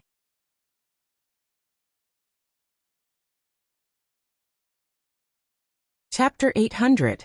In Inosaka's house, Noah's window was facing the courtyard outside. After returning to his room, Noah stayed by the window and looked at Saber, who was kneeling on the ground with her holy sword propped up. She lowered her head and fell into complete silence. Noah let out a faint sigh. I hope you can understand. Noah didn't care that Saber challenged him to a duel because of her wrong persistence. After all, even after death, she still wanted to make up for her sins. It was easy to imagine how important that wish was to Saber. In short, Saber's starting point was not wrong. This girl named Artoria just wanted to make up for her sins. Unfortunately, her starting point was right, but her method was wrong. Let everything start over? It sounded like there was nothing wrong with it, but in fact, it was very wrong. Indeed, in a person's life, there would definitely be experiences of regret because of bad things that had happened, and there would be quite a few of them. Therefore, almost everyone hoped that there was a medicine for regret that could be bought to erase the fact that had already happened but could not be changed. They wanted to go back to the time when they made a choice that would make them feel regret, and make a choice again. This was only human nature. Who could say that this idea was wrong? However, Saber's wish was slightly more twisted than this. Most people felt regret because they wanted to go back to the time before they regretted doing something and make a choice again. Saber's regret meant that she had rejected her own life. It was as if Saber had done something that she regretted, but she didn't want to go back to the time before she made a choice. Instead, she wanted to go back to the time before she was born and tell her parents not to give birth to her, so that she wouldn't do something that she regretted in the future. It was too much. At this point, it wasn't just regret, it was avoidance. Noah was disgusted by this. Looking at Saber kneeling in the courtyard, Noah raised his head and looked at the dark night. He frowned slightly. However, if this continues, Saber's condition won't be able to participate in tonight's duel. Soon, Noah planned to go to Ludong Temple to deal with Gilgamesh and prevent the opening of the Holy Grail. When the time came, if Saber was still in this condition, she wouldn't be able to participate in the duel. Let's see if you can figure it out yourself.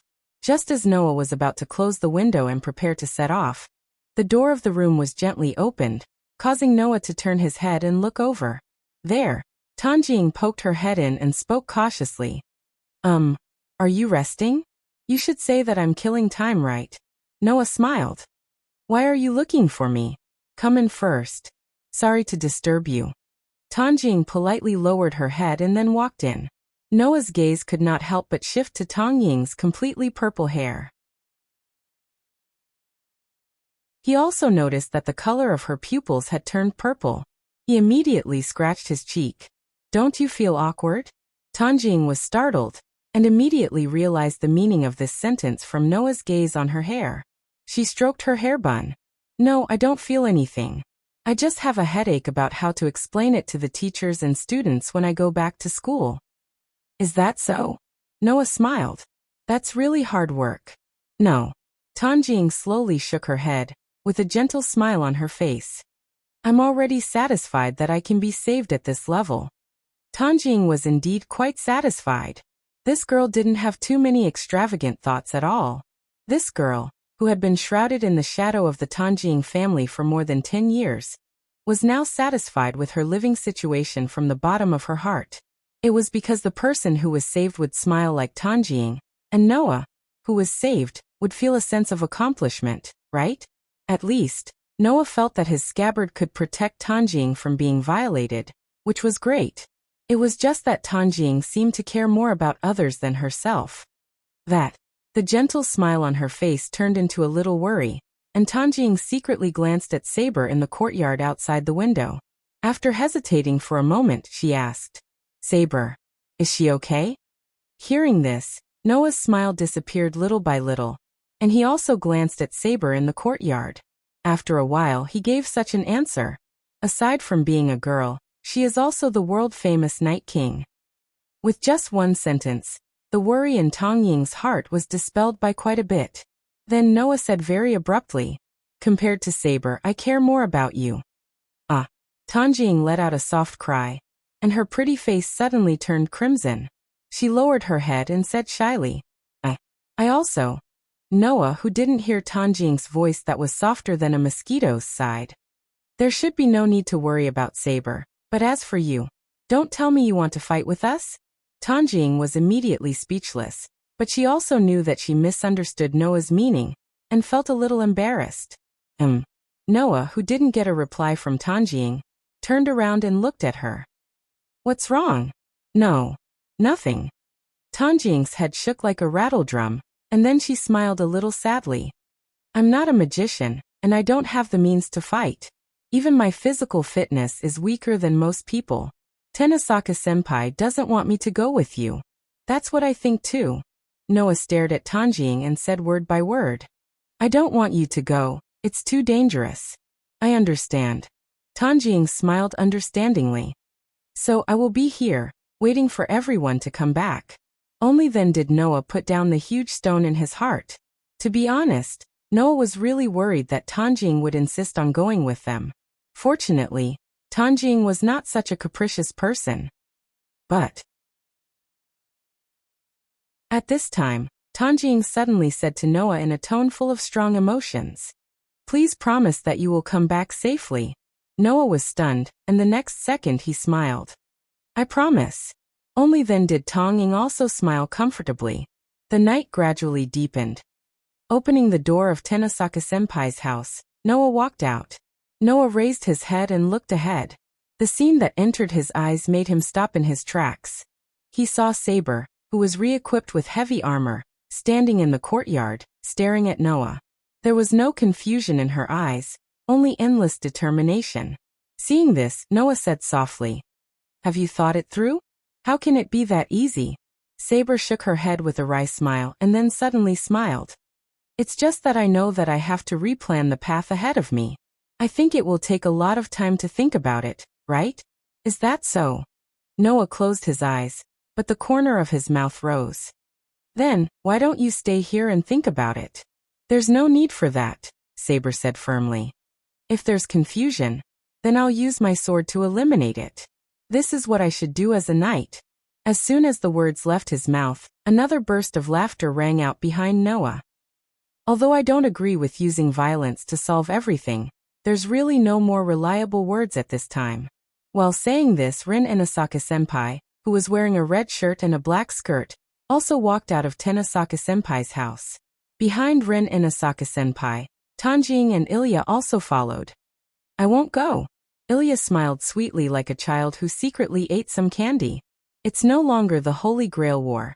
And I'm not the final trophy of this Holy Grail War. Since there's a fake replacing my duty, then there's no need for me to witness the end. That's good too. Noah nodded, then looked at Tanjing, smiled at her, and turned around. Looking in the direction of Ludong Temple, Noah's eyes flashed.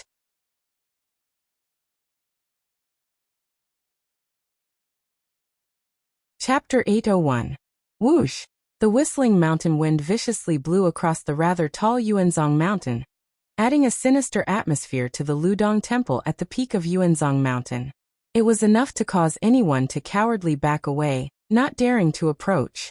However, on the stone steps of the mountain gate, a group of 3 people braved the whistling mountain wind and climbed up the stone steps without any hesitation, arriving in front of the mountain gate.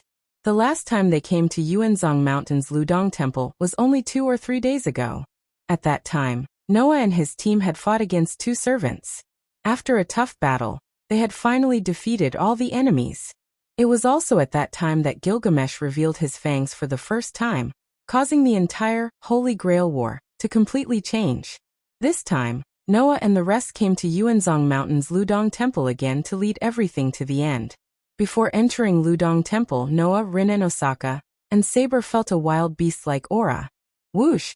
Almost at the same time that the aura appeared, Ryder flashed out of the fog and removed his spiritual form. He entered his physical form and held his chain sword as he guarded Noah's back. The group of 3 became a group of 4.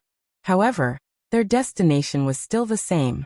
Looking at the Ludong Temple that seemed to hide a terrifying beast, Noah's expression did not change. Only Rin Inosaka, Saber, and Ryder looked slightly more serious. Is that Gilgamesh's aura? Saber clenched her sacred sword, which had been removed from its invisible state as soon as it appeared, and spoke solemnly. Although it's not very strong, the aura is dangerous. Didn't Noah say that? Gilgamesh isn't that strong. Rin Inosaka's face was tense. However, the other party has tens of thousands of treasured artifacts. Just based on this point alone, it's not something we can fight against. Master, Ryder said directly. Do you need me to take the lead? No need, Ryder, Noah said without turning his head. I'll take care of Gilgamesh. The group of girls all quieted down and silently agreed. Then, under Noah's lead, the group walked into Ludong Temple. What appeared in front of them was a temple. It was a temple that had an ancient style and a bit of a modern style. In front of the temple, there was a vast open space. On such an open space, not far from the temple, a person seemed to have been standing there since the beginning. He was like a shadow that extended out from the night and silently entered the group's eyes. Seeing that person, whether it was Noah or Rin Enbin, both of them froze for a moment, then their eyes turned cold. That person was not Gilgamesh. That person had a hunchback and a walking stick in his hand. He wore a kimono and looked like a skeleton with skin. His eye sockets were deeply sunken in, and his eyes were shining with a terrifying light. Without waiting for Noah and Rin Enbin to speak, Saber tightened her grip on the sacred sword and spoke in a deep voice. Dirty inkstone of the tongue tree. Shockingly, it was the sinful inkstone of the stone tongue. Haven't seen you for a few days, Saber. Tong Zongyan chuckled like a kind old man. How is Sakura? How dare you mention Sakura? Dirty inkstone of Jiantong. Saber suddenly pointed her holy sword at the dirty inkstone of Jiantong. You took advantage of the time when Sword was taking me out to attack my master. I'm sure you've already planned this, right? This is also something that can't be helped, isn't it? Jiantong Ginyan let out a horrifying laugh. That laugh was like that of a crying evil spirit. Even I don't have the confidence to deal with a servant. I can only let Sword take you out. After saying that, Naoki Jiantong glanced at Ryder behind Noah and tightened his grip on his crutch. Unfortunately, there is a second servant secretly protecting Sakura. I don't know anything about it. Don't call her Sakura so intimately. Rin and Osaka couldn't help but take a step forward.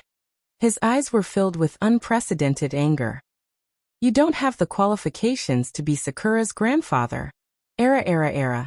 The little girl who only knew how to follow behind Toshimi Inaka back then actually has a day when she's shouting at me. Tatsuki Dirty Inkstone sized up Rin Inaka with an appraising gaze and clicked his tongue in wonder. If I had known that Sakura's body was protected by that mysterious power, I would have asked Toshimi to give you to me. That way, my plan wouldn't have fallen to the point where I could only use Shinji to make up the numbers. Rin and Osaka was about to do something when Noah reached out and stopped her. You are the Dirty Inkstone of Middle Tong, right? Noah looked at the Dirty Inkstone of Middle Tong with emotionless eyes. Although I haven't seen you before, I knew it was you when I felt the disgusting smell of insects on you.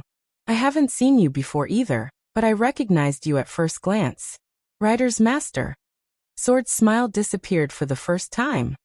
Actually, I've always wanted to ask you. Why did you send Rider to secretly protect Sakura? Your relationship with Sakura shouldn't be so good that you can do that, right? Why? Noah laughed, and the surrounding temperature dropped. A disgusting insect that can mercilessly transform a grandson into a monster will never understand. The moment the words left his mouth, a low and deep sound of breaking air resounded in the surroundings at lightning speed. At the moment when the sound of breaking air sounded, a tall figure appeared like a ghost in the space in front of Tong Ziyan.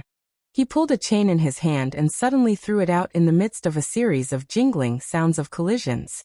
The sudden attack stunned Tong Ziyan. He didn't have time to react.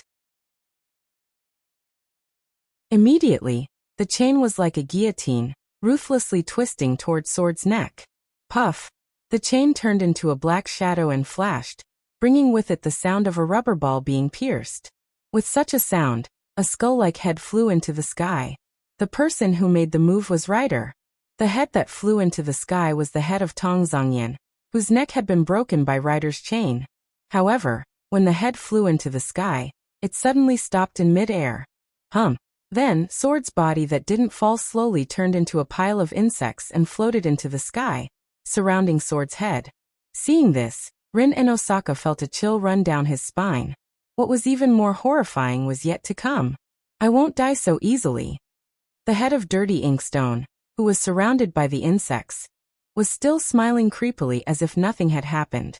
Even a famous heroic spirit can't kill me. Rin and Osaka was speechless. How disgusting. Rin and Osaka's words were approved by a third party. He's indeed a filthy thing that people don't want to see, but there's no one more suitable than him to be a witness in the upcoming hell. Well, let's just make do with it. Hearing this voice, everyone's heart skipped a beat. They raised their heads and looked at the roof of the temple. On the roof of the temple, Gilgamesh was sitting on a throne. He looked down at everyone with a cruel and cold smile on his face. There are quite a lot of people here, and there are many bastards that I've never seen before. Gilgamesh's words didn't anger the crowd. This was because Rin and Osaka and Saber, who hadn't seen Gilgamesh before, felt it from him. He sensed the aura that he had sensed in front of the mountain gate. It wasn't strong, but it was very dangerous. Kid, this is the stage for the final stage of the game. Gilgamesh ignored the rest of the people, and looked at Noah as he laughed delightfully. Didn't you want to stop me? Come on, try me. That one sentence ignited the tense atmosphere in the surroundings. Rin and Osaka immediately retreated to the back. Saber silently raised her sacred sword. Rider stared at Gilgamesh. Only Noah's lips curled into a cold smile.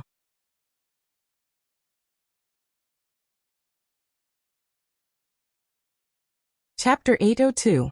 As heroic spirits, Saber and Rider instinctively felt the threat from Gilgamesh. The two servants standing on the left and right of Noah and Rin and Osaka tensed up their bodies and raised their weapons. Although Rin and Osaka didn't feel the threat from Gilgamesh, the warning signs in her heart kept ringing. She subconsciously retreated to the back and clenched the gem in her hand, ready to attack from a distance and provide support at any time. When the three girls felt the threat from Gilgamesh, they forgot what Noah said before. They forgot that Noah said that he would deal with Gilgamesh. Hero King. Only its head was left, and its head was surrounded by a dense array of insects. It fell silent. Obviously, even though it boasted that even heroic spirits could not kill it, it was still very afraid of Gilgamesh. Or rather, Gilgamesh should know how to kill the dirty inkstone of Jiantong, right? Therefore, this old insect, who had been hiding behind the scenes and using some unsightly means, was willing to watch all of this silently. On the other hand, Gilgamesh did not seem to see the existence of Gilgamesh at all. He stood up and stood on the roof, looking down. There was no one else in his eyes except for Noah. You know what, kid? Ever since I heard of your existence from Keely, I decided that I must kill you at this time. Oh, Noah raised his eyebrows. Let me hear the reason. There is no reason. Gilgamesh laughed self-deprecatingly. If there is a reason, it must be a whim. You told me that only a kid like you can play with me to the end. Play. Noah sneered. You really think this is a game? Originally, the ritual known as the Holy Grail War was just a game, right? Gilgamesh opened one of his hands, as if he was introducing something, and spoke with fervor and assurance. Preparing the container of Holy Grail in advance, then summoning us from the seat of heroic spirits, deceiving us into fighting each other, then absorbing us into the Holy Grail, at the moment of defeat, becoming materials for those dirty magicians to fulfill their ambitions. For us servants, from the beginning, this was a game of deceit, wasn't it? So, Noah said indifferently. So you plan to take revenge on society? Revenge on humans? Huh? What kind of joke are you talking about? Gilgamesh laughed coldly. It doesn't matter if they're deceiving me. Seeking happiness is the foundation of all humans. Although this method is a little despicable, it does make me feel happy. Then, for this level of happiness, it's not impossible for me to forgive those dirty magicians. Of course, the tool used by the human magicians to fulfill their ambitions will be used by me. This is very fair, isn't it? Gilgamesh smiled from the bottom of his heart. The so-called king, in fact, has to be fair in certain areas. Although I'm used to being willful, I'm even more used to being fair. Therefore, giving humans an equal slaughter, isn't this also a form of fairness? As if they were reacting to Gilgamesh's words, Rin Inbin, Saber, and Ryder trembled a little. That was because Gilgamesh's words had completely revealed his contradictory side. He had a very human side. But he didn't have a human side. It was as if they were looking at a distorted mirror. This contradictory feeling brought about a complete sense of incongruity. Gilgamesh was such a person. Noah, who more or less understood Gilgamesh, was the calmest one. It seems that there's no point in saying anything to you. The king is speaking. A mere servant has no right to speak. Gilgamesh suddenly smiled. And now, do you still have time to talk? With these words, Gilgamesh turned sideways, put his hands in his pockets, and pouted his lips in the direction of Ludong Temple. Look at that, kid. Noah and the others almost reflexively followed Gilgamesh's guidance and looked in that direction. In that direction there was a lake. On the surface of the lake, a person was twitching while floating on the water. Seeing this person, Rin Enbin gritted his teeth and said, Shinji. It was Shinji Mitsuki who was transformed into the little Holy Grail. At this time, Shinji Mitsuki's body was twitching while releasing a terrifying aura. It was as if there was a demon hiding in Shinji Mitsuki's body, and it was about to come out. In fact, although there were more or less differences, it was more or less the same. After all, it's just a fake that was rushed out to make up the numbers. It can't compare to the real thing. It's just stuffed with the souls of 5 servants. And as the container itself, it can't hold on. Gilgamesh's cheerful voice echoed around. Continue to watch, you'll be surprised. Following Gilgamesh's words, Shinji Mitsuki, who was twitching on the lake, suddenly stopped. However, the aura that emanated from his body became even more evil and strange. Gula dash. Then Shinji Mitsuki's body suddenly agitated. Pung dash. In this way, Shinji Mitsuki's body suddenly exploded into a pile of sarcomas, and it quickly expanded, and in the blink of an eye, it became a large meat mountain. Wadash. This sudden turn of events shocked Rin Inosaka and the girls. Even Noah's brows furrowed deeply as he murmured. So that's how it is, the container is too small, and it's not up to standard. The part of the Holy Grail that was implanted in Shinji Mitsuki's body began to destroy the host and overflowed by itself? Ha ha ha ha. Gilgamesh held his head and laughed out loud. What kind of ugly human is this? What an ugly Holy Grail. But it's really suitable to be the gate to hell. In Gilgamesh's laughter, above the constantly agitated and expanding meat mountain, a dark hole suddenly flashed in the air. From that dark hole, everyone present could feel a vicissitude aura that made their bodies instinctively bow down in worship. That is the hole of the Holy Grail? Saber and Ryder couldn't move their eyes away from the hole of the path to the origin. Rin Enbin also clenched his hands tightly, and his hands were trembling. Noah also felt the vicissitude aura, and almost instantly recognized the origin of the aura. It was exactly the same as the aura Noah had sensed in the vortex of origins. Without a doubt, it was the path to the origin. However, in the vicissitude aura, an extremely evil aura began to spread. Pa! Suddenly, there was a sound of something exploding from the inside of the dark hole. Something even darker than the darkness flowed out. It was mud. Extremely dark, like boiling sewage. Black mud flowed out of the holes like magma. With a splash sound, it fell into the lake like flowing water. Noah's words could clearly be felt. In the magma-like black mud, there was an endless stream of malice that made people feel dizzy just by looking at it. Did you see it, kid? Gilgamesh laughed loudly. That is the most fundamental evil of you humans. The despair that exists only to curse humans. A curse that can fill the entire world. The evil of this world. It's finally done. Sujunin couldn't hide his excitement, and said impatiently. Then Hero King, I'll go first. Leaving these words behind, Tong Zongyan commanded the insects that were circling around him to fly towards the Holy Grail with his head in his hands. Wait! Rin Enbin exclaimed, gritted his teeth, and chased after him. Saber looked at Noah. Go. Noah said directly. Protect your master. Saber nodded heavily, jumped, and chased after him.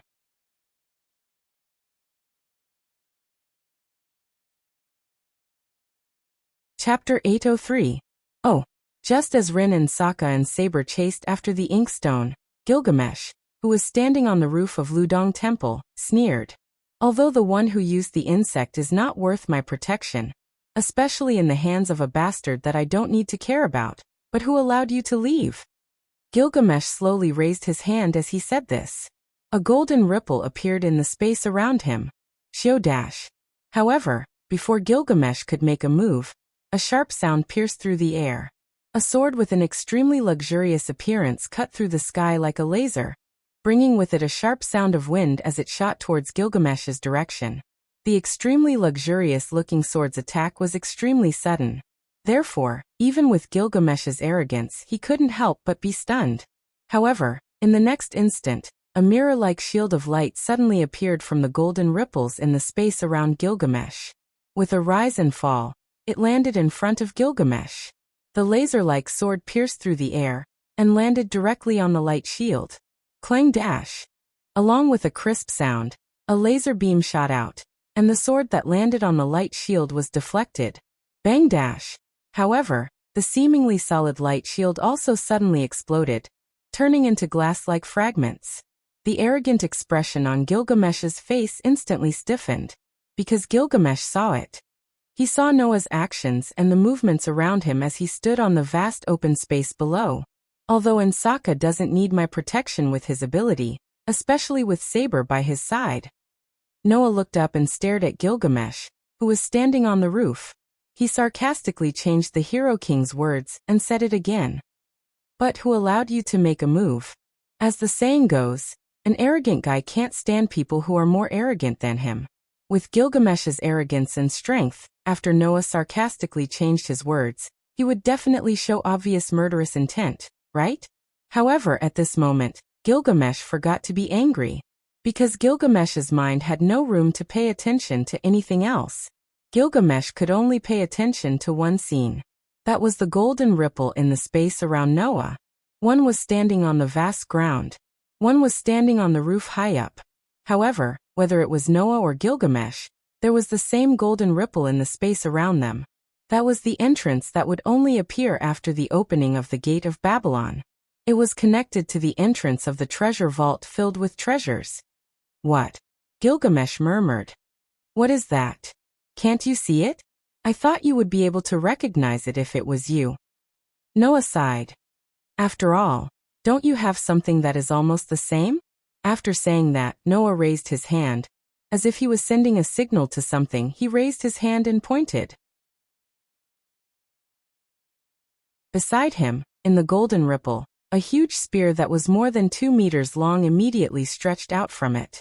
It suddenly shook, and with a terrifying sharp sound, it carried golden light like particles, and with an irresistible force, it shot towards Gilgamesh's direction. Gilgamesh finally reacted, and without thinking too much, he took a step back.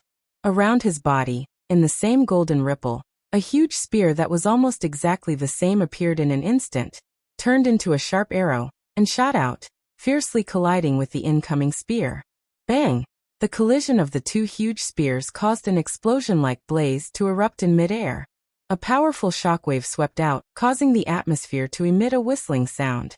It was just the aftermath, but it was already so terrifying. It was conceivable that if the spears that caused such a collision were to fall to the ground, even a building like Emban's house would instantly turn into a pile of rubble, right? Gilgamesh's face didn't have any of the arrogance he used to have after casually resolving such a blow. His face was already distorted by the dark emotions in his heart. How did you do it? Gilgamesh suppressed his anger and murderous aura, and his voice echoed around. A pair of wine-like red eyes also stared at Noah below, and he roared in a low voice. How did you do it? Even if I tell you the reason, what can you do? Facing Gilgamesh's eyes full of anger and murderous aura, Noah curled his lips and smiled. Even if I know, it's a fact that I have the same thing as you. The same? Gilgamesh laughed, but his laughter was still full of anger. You can have the same thing as me? Do you think you can shake this king just because you got a fake from somewhere? Indeed, if you must compare, then your gate of Babylon and my gate of Babylon are definitely not the same thing. Noah said sarcastically. It's just that, to me your gate of Babylon is the real fake, hero king. Gilgamesh's eyes slowly widened, and they were completely filled with violent emotions.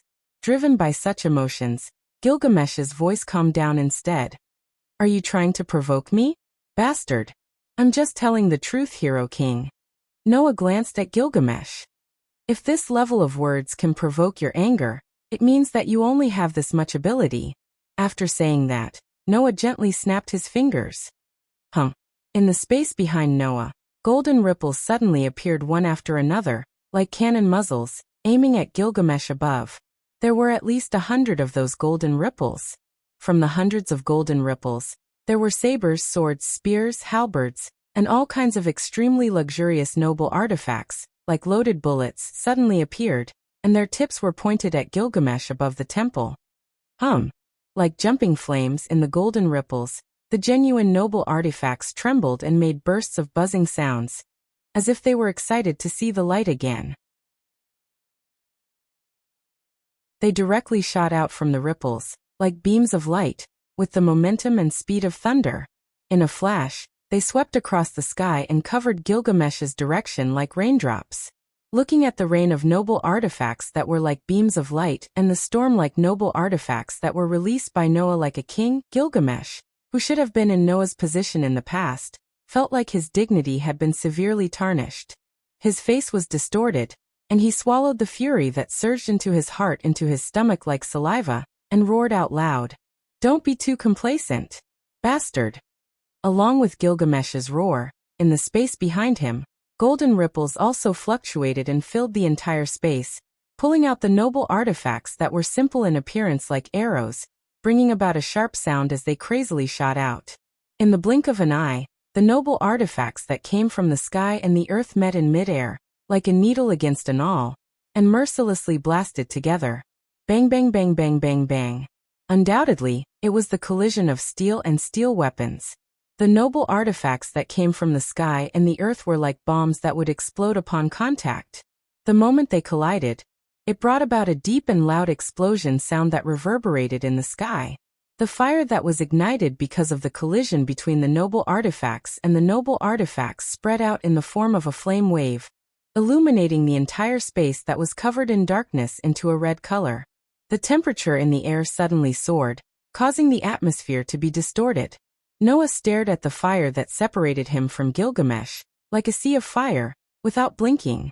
His eyes reflected the red color, and the corner of his mouth curved into a cold arc.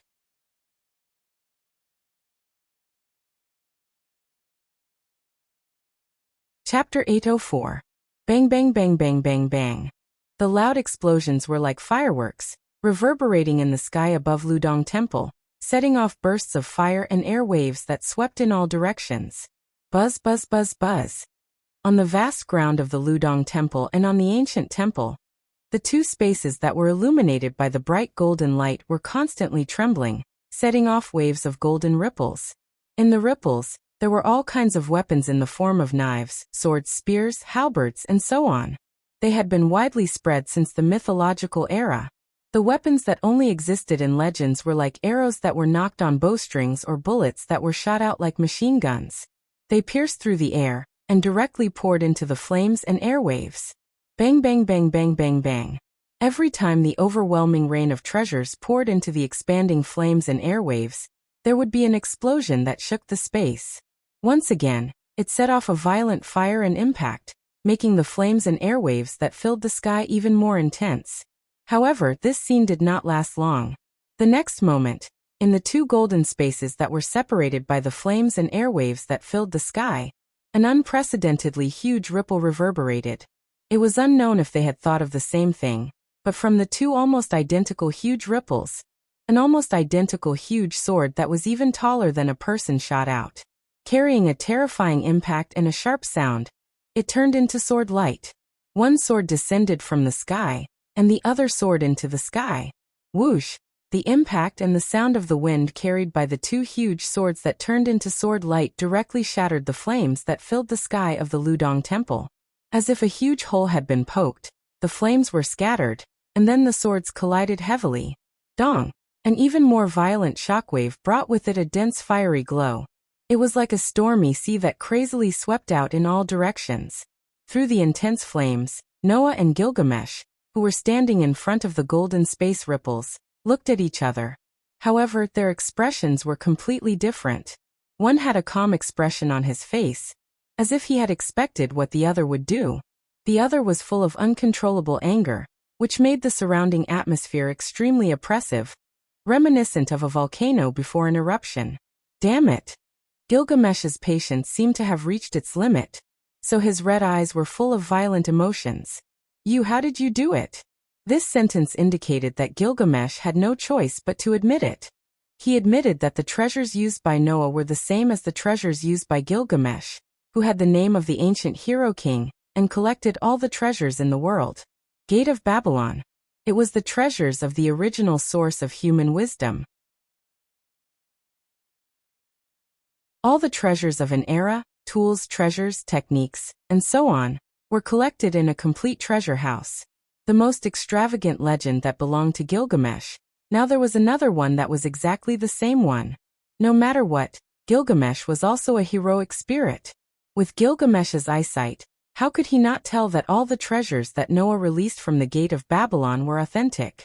It's not a fake, nor is it a replica. But if it's the real thing, I don't feel any fantasy elements. Even the form of existence is different. Gilgamesh suppressed the emotions in his heart and stared at the treasures that emerged from the golden ripples behind Noah. That's the real thing. It's really the real thing. Previously, it was said that the treasures of heroic spirits were only used when they were alive, and after they died, it was a miracle that was lost in the modern era. After becoming a heroic spirit, although the heroic spirits still had the treasures that they used when they were alive, those treasures were just like themselves, materialized miracles that were condensed from the imagination and beliefs of humans. They were not the treasures that existed in the world when they were alive. Only a very small number of relics, like Avalon, had survived to this era and remained in the world in the form of a physical existence, becoming one of the few true relics that existed. That was why Gilgamesh felt both anger and disbelief. He was angry because as a king, his treasures were actually taken out by an ordinary person to pull down the legend of the hero king, the most ancient king, from his divine altar. Gilgamesh's treasure house was originally condensed from the legend of collecting all the treasures of the era when he was alive. When Noah took out the exact same thing, it was no longer a legend that belonged to Gilgamesh alone, but a truth that could be possessed by an ordinary person. How could Gilgamesh, who had high self-esteem, not feel angry? And what was unbelievable was the treasures in the treasure house. It was the real thing. It was not condensed from the imagination and beliefs of humans, but a materialized miracle that could only be used by heroic spirits. Instead, it was the same as Avalon, a treasure that truly existed in the world. How did he do it? How did he do it? Gilgamesh only had this question in his mind. Those treasures that should have returned to the legends in various ways, and were lost in this era, why did they appear again? Furthermore, all of them appeared on a human's body? That was simply impossible. That's why I said if we really want to argue, your treasures are fake, Hero King, Noah said. Indeed, when you were alive, you had a treasure vault that contained all the prototypes of noble artifacts. However, that was lost after you died. What you have now is only something similar to the treasure vault that you had when you were alive, condensed from the imaginations and beliefs of humans. Even if they have the same power, your treasures are still different from the treasure vault that you had when you were alive. No, that's not right. Saying that there is no difference in power is a bit off. Noah seemed to have thought of something and shook his head.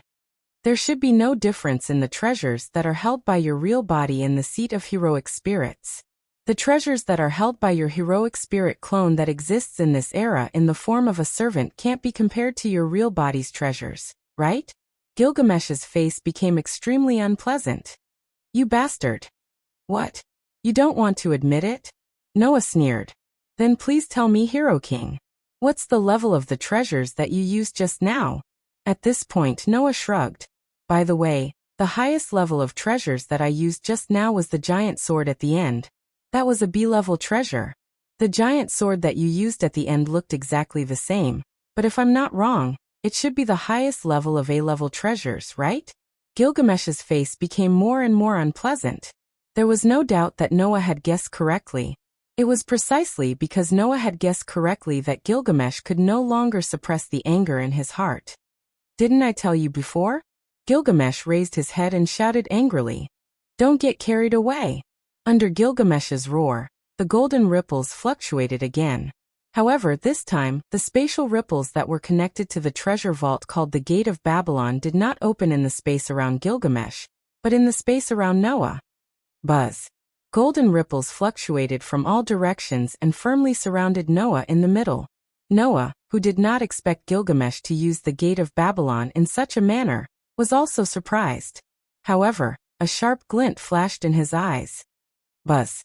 Suddenly, golden ripples fluctuated from all directions around Gilgamesh, who was standing on the roof of Ludong Temple, and surrounded Gilgamesh.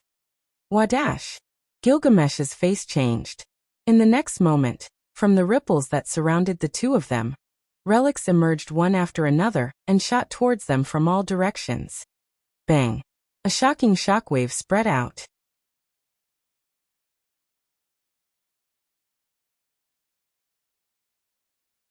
Chapter 805. Bang! When such a loud noise resounded through the sky above Ludong Temple, a shocking shockwave spread out. Rumble! The ground where Noah was standing and the temple where Gilgamesh was standing were both blasted apart by the Gate of Babylon's noble artifact. Stone fragments, bricks, and rubble were sent flying in all directions. Thick smoke and dust covered the entire interior of Ludong Temple. From the outside, it looked like a mushroom cloud, and a wave of fire suddenly rose from Ludong Temple. The intense explosion caused the entire Yuanzong mountain to tremble slightly, causing countless birds in the forest to fly away in panic. It also caused the smell of gunpowder to spread in the air. After an unknown amount of time, the mushroom cloud of smoke and fire slowly dissipated, revealing the scene in Ludong Temple. As expected, the temple had completely turned into a pile of rubble, and was still burning. It was simply too horrible to look at. The vast open space also seemed to have been burned by a huge fire, Thick smoke filled the air, the ground was charred black, and even filled with flames. It was a mess. In the middle of such a mess, there was a square box. It was a square box with a shield standing in front, back, left, right and top of it. It was a square box made of shields. Not long after, the shields that formed the square box turned into light particles and returned to their treasure vault. In the square box formed by the shield that slowly turned into light particles and disappeared, Noah exhaled a breath of air from his mouth. His gaze was focused on the rubble of the temple that was burning in flames. Just now, Noah and Gilgamesh opened their gate of Babylon around each other and released the relics from the gate of Babylon.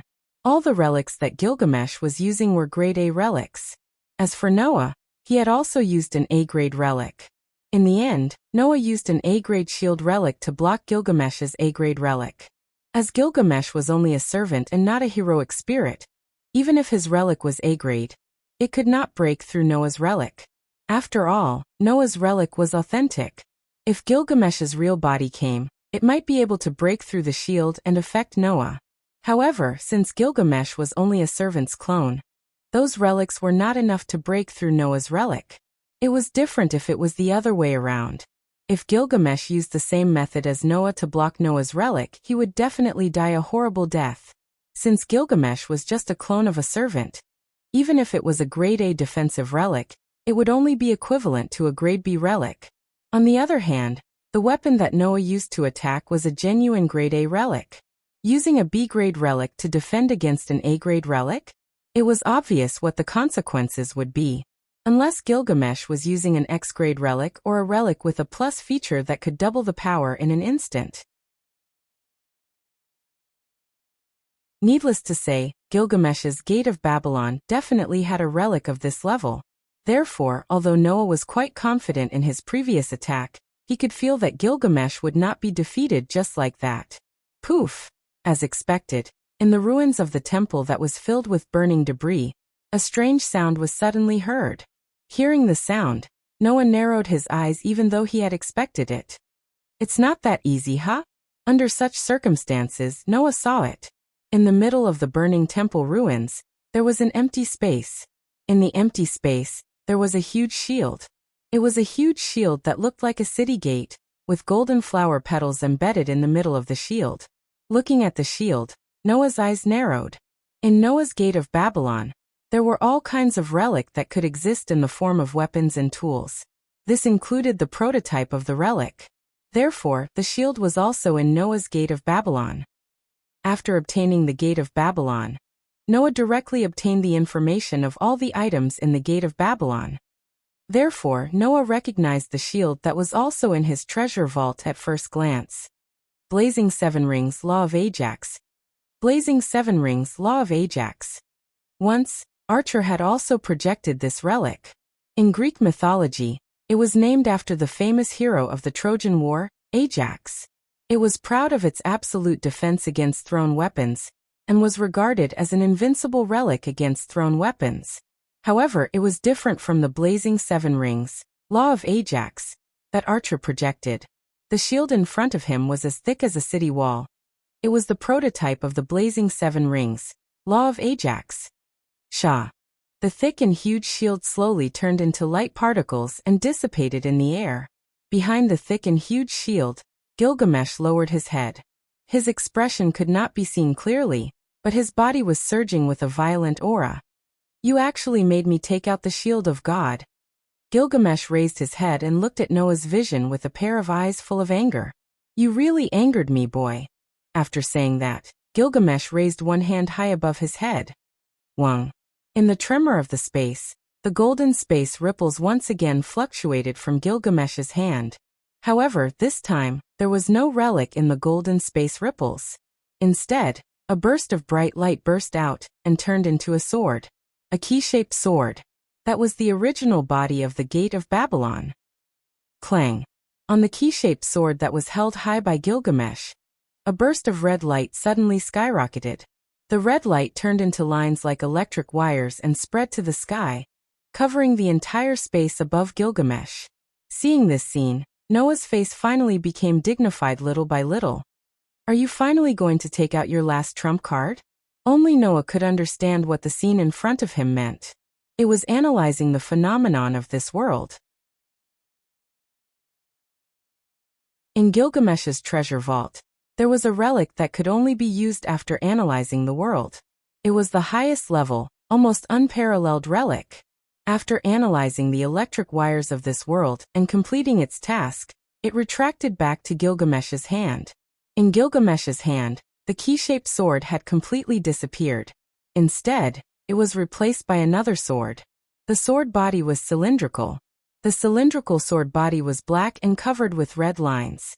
The sword hilt was golden, and the sword guard was golden as well.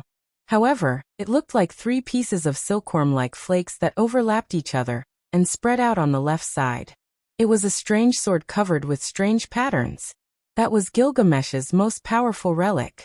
It's time to wake up. Gwili Swordiye. Holding the cylindrical sword in his hand, Gilgamesh roared out loud. Cut the enemy and this world together. The black cylindrical sword body that was covered with red lines suddenly rubbed against each other in 3 different directions and quickly rotated. 1. The cylindrical sword body, which was composed of 3 cylindrical blades, rotated faster and faster. It was so fast that the sharp sound of metal rubbing against each other resounded throughout the entire space. Immediately, waves of red air current rose from the sword and surged out through the gaps between the 3 cylindrical rotating blades. Moreover, it continued to surge. Enuma Elish, creator of heaven and earth. The red air suddenly turned into the most violent wind pressure. In an instant it filled the entire space.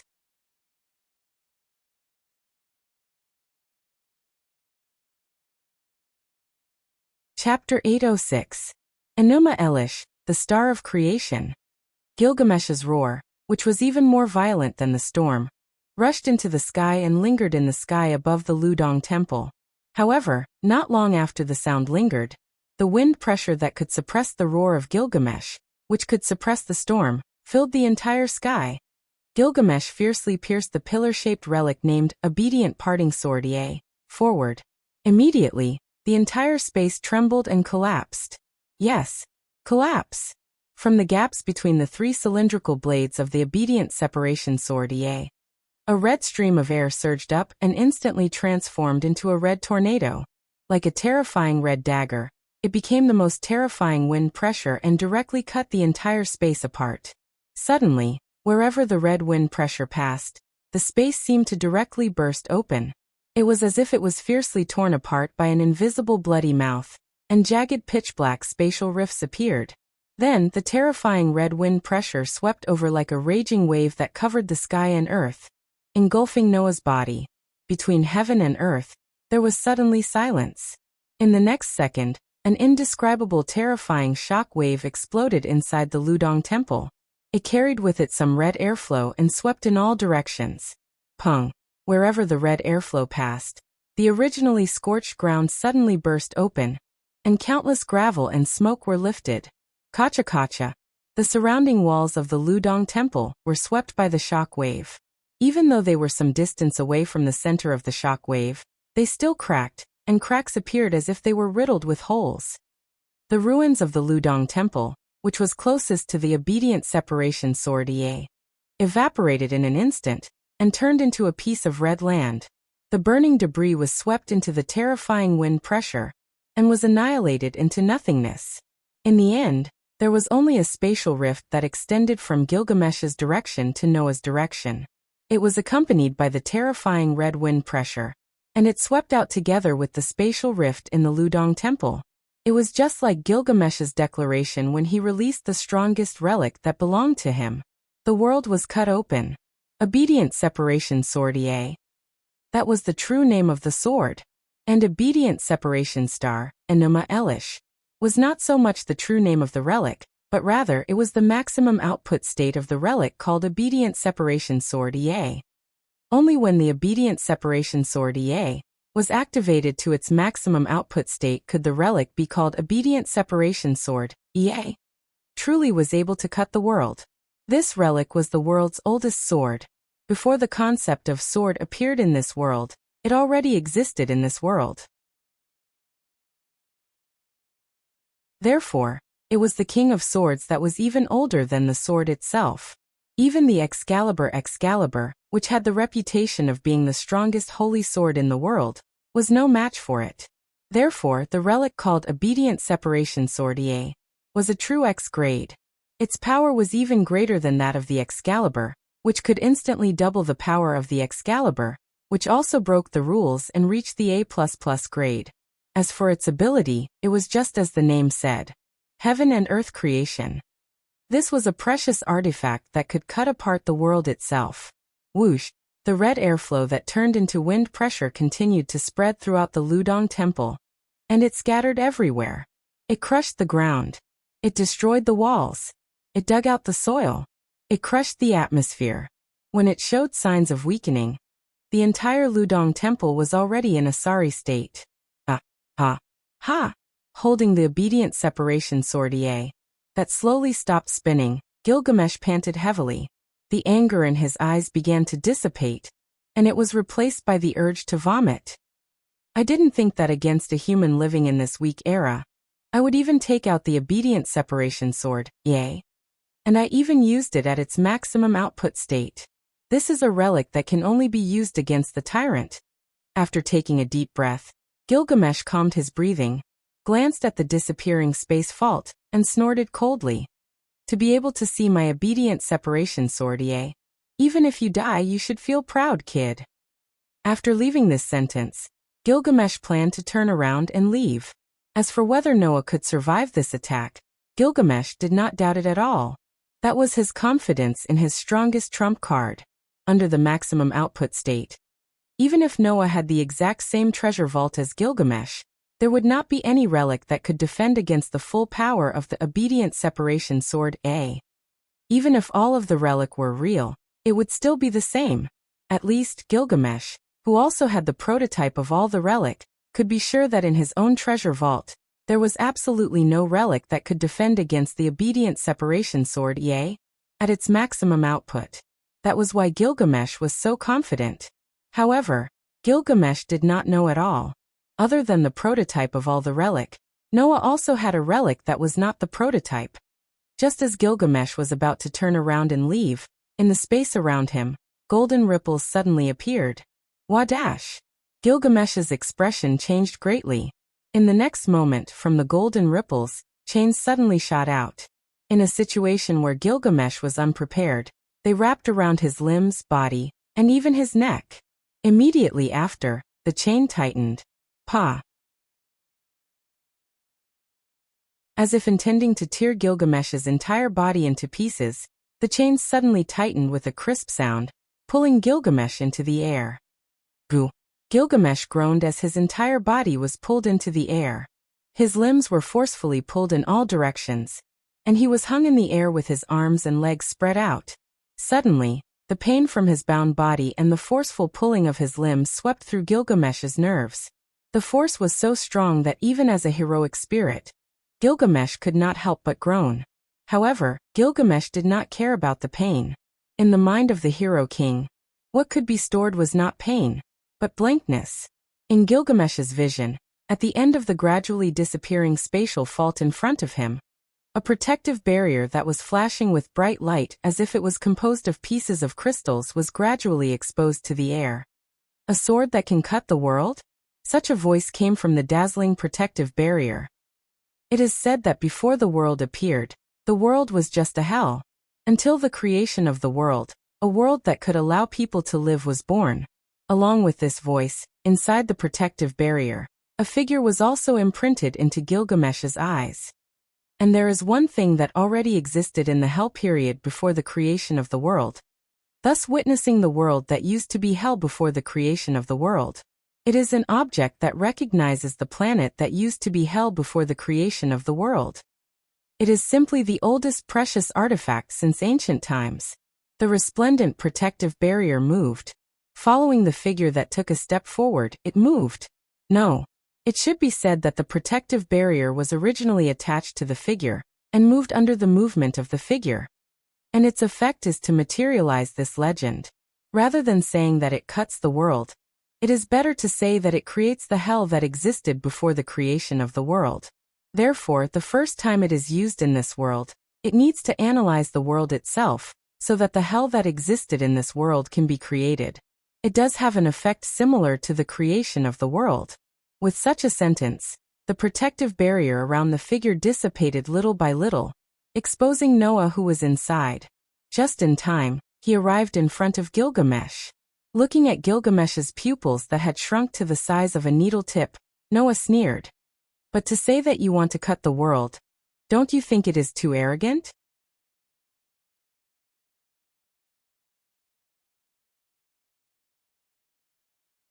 Chapter 807. In this world there was a saying of can do it. Cutting open the world. Indeed, with the ability of the good separation sword it was not impossible to say that it could cut open the world. After all, no matter what, the ability of the good separation sword was used to cut open space. Through condensing and compressing the wind pressure to create a fault, it would form a simulated fault in space and time to attack, shattering all hostile objects. This ability, just like the legend of the good separation sword was used to split open the sky and earth, creating hell. However, the good separation sword at most could only cut open the world. Let's use rice as an example. A grain of rice is considered rice. A big bowl is also considered rice, but if you swallow a grain of rice, can it be considered rice? Under Gilgamesh's gaze of disbelief, Noah, who was standing in front of Gilgamesh, repeatedly mocked him. You only cut open the entire world, which is not even a hair from 9 oxen, and you dare to call it cutting open the world. What a joke. Hearing Noah's extremely sarcastic words, Gilgamesh finally reacted and fiercely struggled. However, the more Gilgamesh struggled, the tighter the chains wrapped around his body. No matter how Gilgamesh struggled, he was unable to move. Don't waste your energy, Hero King. Noah lightly said. Don't tell me you still don't recognize what these chains are. After Noah said this, Gilgamesh finally noticed the chains binding his body. But because he noticed it, Gilgamesh's face suddenly froze. Don't tell me. For you this should be a very familiar relic, right? Noah said with a smile that did not look like a smile. Its name is Heavenly Lock Irukidu.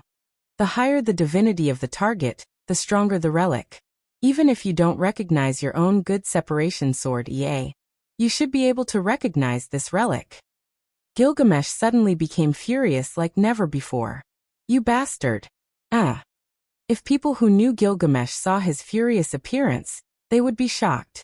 This was because even the Hero King, who was extremely easily angered, probably did not reach this level of rage in his entire life, right? However, if one really understood the Hero King, Gilgamesh, they would definitely understand why he was so furious. In his entire life, Gilgamesh, who was proud of being a king, only had one unique companion who could be called a close friend. That person's name was Enkidu. In the past, in the land ruled by Gilgamesh, there was a divine beast called the Heavenly Bull that wreaked havoc on the land, causing the land to fall into a famine that lasted for 7 years. In order to resolve this disaster, Gilgamesh and his only close friend, Enkidu, worked together to defeat the Sky Bull and restore peace to the land. At that time, he had relied on this chain to capture the Heavenly Bull and lead the battle to victory. Thanks to this chain, Gilgamesh and Enkidu were able to capture the celestial bull and defeat it, thus leading to the final victory and resolving this crisis. So, in memory of his friend, and in memory of this great cause, Gilgamesh named the chain after Irukidu, the Lock of Heaven Irukidu. To Gilgamesh, the Irukidu was not only a rare godly weapon, but it was also a link between him and his only close friend. Therefore, Gilgamesh trusted the Irukidu more than the obedient parting sword Now this precious artifact that he trusted the most, and was connected to his only close friend in his life, was used by the enemy just like that. Furthermore, it was used against him. How could Gilgamesh not be furious? What made Gilgamesh even more furious was the fact that the Irukidu relic that he was using on himself was most likely the real deal. This meant that the Irukidu parting sword that was wrapped around his body was most likely the same chain that he had used with his only close friend in his life. This fact caused Gilgamesh's fury to turn into ruthlessness. See if I don't crush this shameless thief into pieces. Gilgamesh allowed the ruthlessness in his heart to continue as he gripped the obedient parting sword in his hand tightly. The godly sword that could cut open the world and create hell once again began to spin, overflowing with a red stream of air. However, in the next second, the spinning, discordant sword suddenly stopped as if it was stuck on something. What? Gilgamesh was stunned. Oh. Noah raised his eyebrows. Looks like it has reached its limit. Limit. Gilgamesh had an ominous feeling in his heart. What did you do? Noah did not answer. Instead, he silently extended his hand and removed a piece of jewelry from his waist, presenting it in front of Gilgamesh's eyes. It was a bell. It was a black, square-shaped bell tied to a pendant. On the pitch-black square-shaped bell, a faint gas that was hard to detect with the naked eye was diffusing out. Gilgamesh, who was touched by the gas, only felt that something in his body was constantly being drained away. Magic? Gilgamesh suddenly woke up. My magic is being drained away? Don't you think it's too late for you to realize it now? Noah smirked. That's right. It's just a small item that causes the loss of mana. It's not a noble phantasm, just a one-time consumable item. The gas inside is limited, but it won't be affected by any external factors. Once it's released, it will expel all mana units within a certain range bit by bit. It also has the additional effect of preventing anyone who absorbs the gas from noticing the loss of mana, as long as they don't have skills like sabers, or if they come into direct contact with it, they won't notice the loss of mana. Hearing this, how could Gilgamesh not understand why he could not use a noble artifact? It was because with Gilgamesh's current magic, it was not enough to use a noble artifact. Under the situation where he did not notice that his magic was being drained away, he was driven by anger and released his strongest noble artifact. That attack just now had almost depleted all the magic in Gilgamesh's body. He could not use a noble artifact at all. Now let's not talk about the good parting sword, You don't even have enough magic to open the treasure vault, right? Noah said indifferently. This time you've lost, Gilgamesh. Stop spouting nonsense. Gilgamesh roared angrily. I don't have that kind of tool in my treasure vault. You don't have it, but that doesn't mean I don't, Noah said sarcastically. Just like the noble artifact that blocked your good parting sword, That noble artifact, you don't have it in your treasure vault, right? Gilgamesh's expression changed. That's Avalon, the noble artifact that I first owned. Noah looked straight at Gilgamesh. Unlike you, my treasure vault has all the noble artifacts of all the heroes that have existed in the past, including yours and the noble artifacts of the other heroes. Why? Gilgamesh's face was distorted. Why do you have such a treasure vault? Hearing this, Noah suddenly smiled. It's just that my family was worried that I would meet with some trouble outside, so they took all the noble artifacts that were supposed to be lost and returned to the legends from various eras before they disappeared, and gave them to me as a gift. After saying this, Noah raised one of his hands, and a golden ripple suddenly fluctuated out, and a sharp knight's sword popped out and fell into his hand. You can be considered to have died in vain. Following this sentence, the sharp knight's sword cut through the air and pierced forward. Poochie. Blood splattered into the air.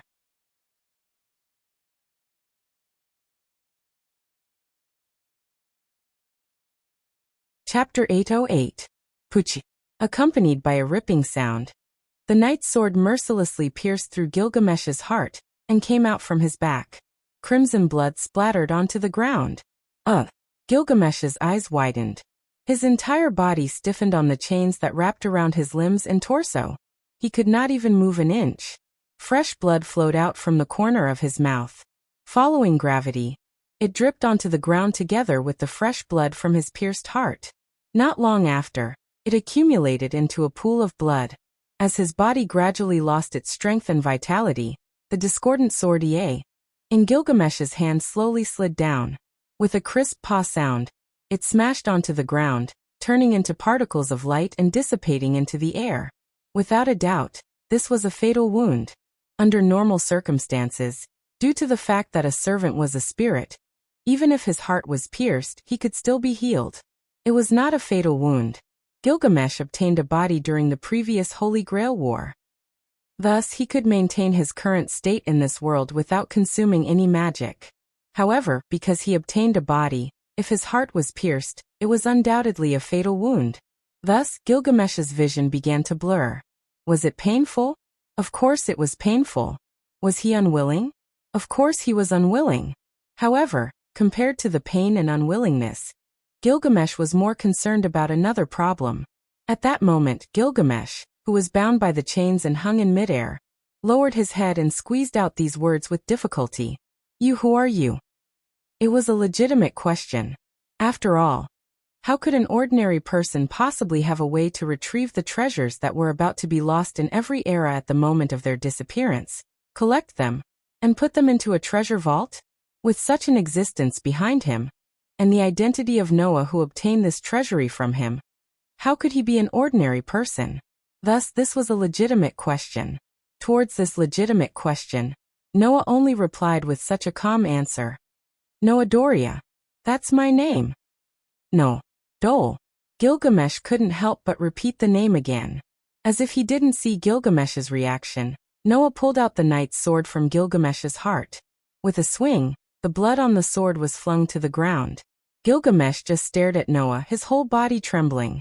It was as if he had used up all his strength in this one moment, and roared out loud. "Noah Doria." The roar turned into an echo, reverberating in the sky above Ludong Temple.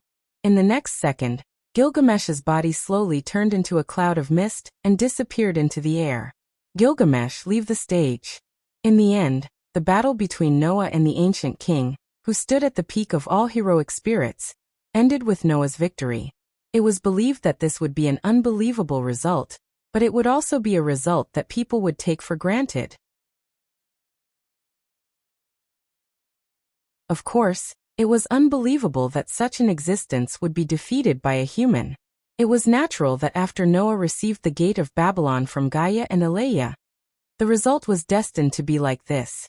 Facing the hero king who had thousands of prototype noble artifacts, he used a noble artifact that was one level above it to suppress it. Wasn't the result obvious? At least, that was what Ryder thought as he witnessed the battle between the relic and the relic. Of course, when Gilgamesh took out the good parting sword Ryder thought that it was impossible. Although Noah made it seem like it was worthless, the good separation sword was definitely at the top of all noble artifacts. It was not an exaggeration to call it the king of all noble artifacts. As previously mentioned, noble artifacts could be divided into two types: human noble artifacts and military noble artifacts. However, you are referring to the classification of the most common treasures. In terms of power, a military noble artifact was undoubtedly above a human noble artifact. However, above a military noble artifact, there was a noble artifact that was far more powerful than a human noble artifact. A city noble artifact. As the name suggested, it was a powerful noble artifact that could even send a solid structure like a city flying.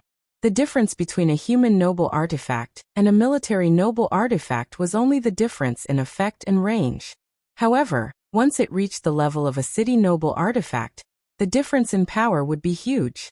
If a human noble artifact was a single shotgun, and a military noble artifact was a missile, then a city noble artifact would be at the level of an atomic bomb. To describe it in one sentence, a city noble artifact, a human noble artifact, and a military noble artifact were on a completely different level. The power of Gilgamesh's good separation sword was even more powerful than a city noble artifact. It had the ability to cut through space a world-opposing noble artifact.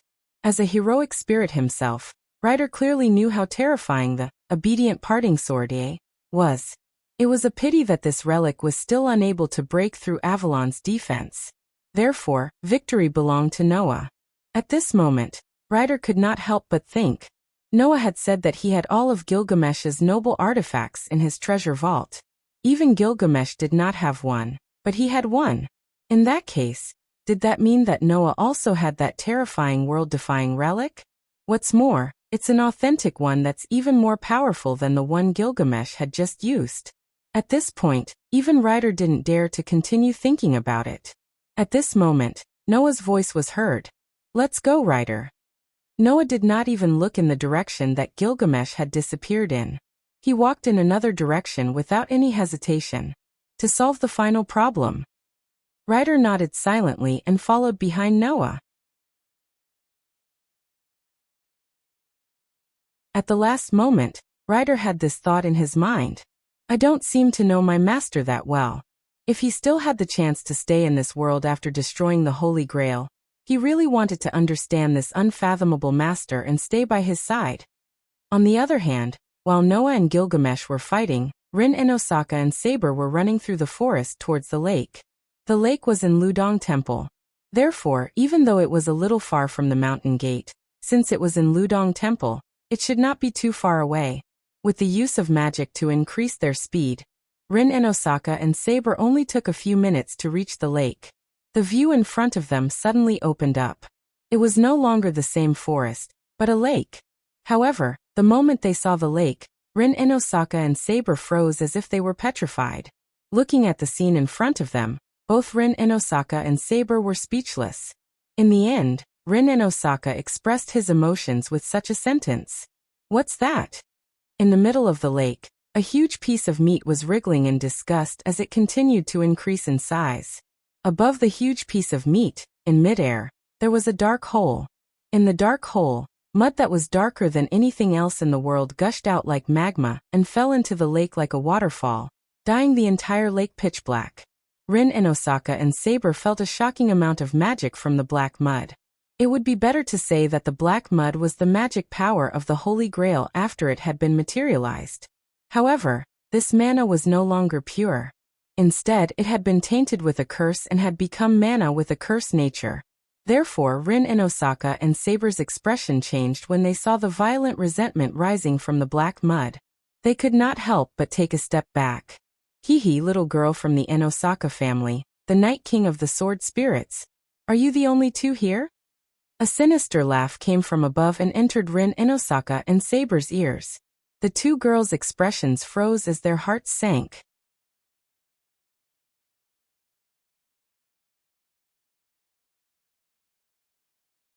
Chapter 809. Gulp. Gulp. In the middle of the creeping sound, the large piece of meat in the middle of the lake moved. Every time it moved, the huge piece of meat would obviously increase in size. It was constantly increasing in size, and it looked very disgusting. However, above such a disgusting chunk of meat, below the dark hole, between the hole in the air and the chunk of meat below, Tong Zongyan, who only had his head left, was hovering in the air, surrounded by a swarm of insects. He looked at the black mud that was pouring down like a waterfall, and let out an extremely unpleasant, ear-piercing laugh. After 500 years of waiting, this old man has finally waited for this moment. Hearing the unpleasant laughter, Saber's face became serious, while Rin Enbin revealed a look of disgust. Dirty inkstone of Jiantong, what is your purpose? Go. Naoki Nakajima turned around. To be more precise, he turned his head around and looked down at Rin Enbin. Well, at this point, it doesn't matter if I tell you.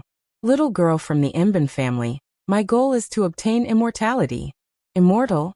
Rin Enbin's gaze towards Jiantong Dirty Inkstone turned contemptuous. You obtained the Holy Grail for this? It was only natural for Rin Osaka to be so disdainful. After all, for a magician, immortality was never the first goal. Reaching the origin was the only goal of a magician. In front of this goal, no matter what it was, it could be abandoned, including life. What magicians were most afraid of was not losing their lives, but not being able to study magic and reach the final destination, the origin. If Enbin pursued immortality in order to continue studying magic and reach the origin, then it was understandable. But now, the hole to the origin had been opened. Moreover, it was right in front of Enbin. If it was to reach the origin, then Enbin's current goal could be said to have already achieved half of it, although it was only a hole to the origin. And if one wanted to go through this hole to reach the origin, it would certainly give rise to all kinds of problems that needed to be overcome. However, the entrance was already opened, and there was no need to pursue immortality. Therefore, it was very obvious that the purpose of Jiantong's Dirty Inkstone's pursuit of immortality was not the origin, but rather its own immortality. As a magician, how could Rin Enbin not feel disdain? Little girl, the pursuit of life is human instinct. If possible, who would want to die? Even if it's a magician, how many people would be willing to sacrifice their own life in order to reach the origin? Tong Zongyan seemed to have sensed Rin's disdain towards him from his expression, and he laughed sinisterly without a care. What's more, I've been struggling at death's door for 500 years. If I don't obtain eternal life, my body will completely rot away. Wah. What? Saber, who was holding the holy sword, gasped. You've lived for 500 years? It wasn't just Saber. Even Rin and Osaka was surprised. Rin Enbin had heard that some magicians would think of ways to extend their lifespan in order to extend their lives and continue researching magic. They would even change their life forms and reincarnate into vampires. As a result, the lifespan of some magicians differed greatly from their appearance. However, 500 years wasn't a short period of time. In front of them was a magician who had lived for more than 500 years. How could Rin Enbin and Saber not be surprised? There's nothing strange about it. The magic of the Mezatong family was originally to use insect-type familiars. I just stuffed my soul into the worm and continued to survive by eating other people's bodies as a substitute. As long as the brain worm that contains the soul is still there, I can continue to survive through parasitism. Tong Zongyan seemed to feel that there was no need to hide his secret anymore. He didn't mince his words and directly revealed his secret. However, this method still can't achieve true immortality, because the parasitized body will continue to be worn down, and will need to change bodies frequently. Moreover, even if this body has a long lifespan, it will still be a human. After living far longer than a human's lifespan, my soul will have long since decayed. One day, even my soul will wither away. Therefore, in order to achieve true immortality, I need the Holy Grail. I see. So this is the reason why you still can't die even after becoming like this? Saber stared at Tong Zongyan. That body is only borrowed. As long as your soul vessel is still there, you won't die. Even the heroic spirits won't be able to kill you. But on the other hand, as long as your soul vessel is found, even an ordinary human can kill you, right? That's right, Night King. Tong Zongyan laughed sinisterly. See, what kind of immortality was this? Full of weaknesses? What I need is to truly not age and not die. Without any weaknesses. Without any limitations. Immortality that will never die. But do you think you can do it? Rin Enbin said sarcastically. Don't forget, the Holy Grail has already been contaminated. It's no longer a simple wish-granting device. Moreover, this little Holy Grail is something that you rushed to create. It can't be used to grant wishes anymore, right? Actually, even if it was contaminated, the function of the Holy Grail that could grant wishes still hadn't changed. However, if a wish was made to the contaminated Holy Grail, the method of granting the wish would often be carried out in the direction of evil. For example, if a wish was to obtain money that could never be spent, then the Holy Grail would kill all the rich people in the world and provide their money to the wishmaker. Under such circumstances, once Tong Zongyan made a wish for immortality, then the Holy Grail would definitely extract the lives of other humans and provide it to Tong Zongyan, extending his life until all the lives of humans in the world were extracted. In addition, once the current Holy Grail was released, it would begin to release all the evil in this world, evoking the calamity of calamities until all the humans who were supposed to be cursed were destroyed. Tong Zhaoyan, who was also cursed by the humans, would definitely not be able to obtain true immortality. In this regard, Tong Zongyan laughed maniacally. That's something that this old man needs to worry about. It has nothing to do with you little girls. Hearing this, Rin and Osaka and Saber understood. If the Holy Grail could really help Tong Zongyan realize his wish for immortality, then Tong Zongyan definitely wouldn't mind extracting the lives of all the humans in the world and concentrating them on himself, right? After all, he was a scum that could turn his own grandson and granddaughter into monsters without hesitation. You really are as dangerous as Gilgamesh, Tong Zongyan.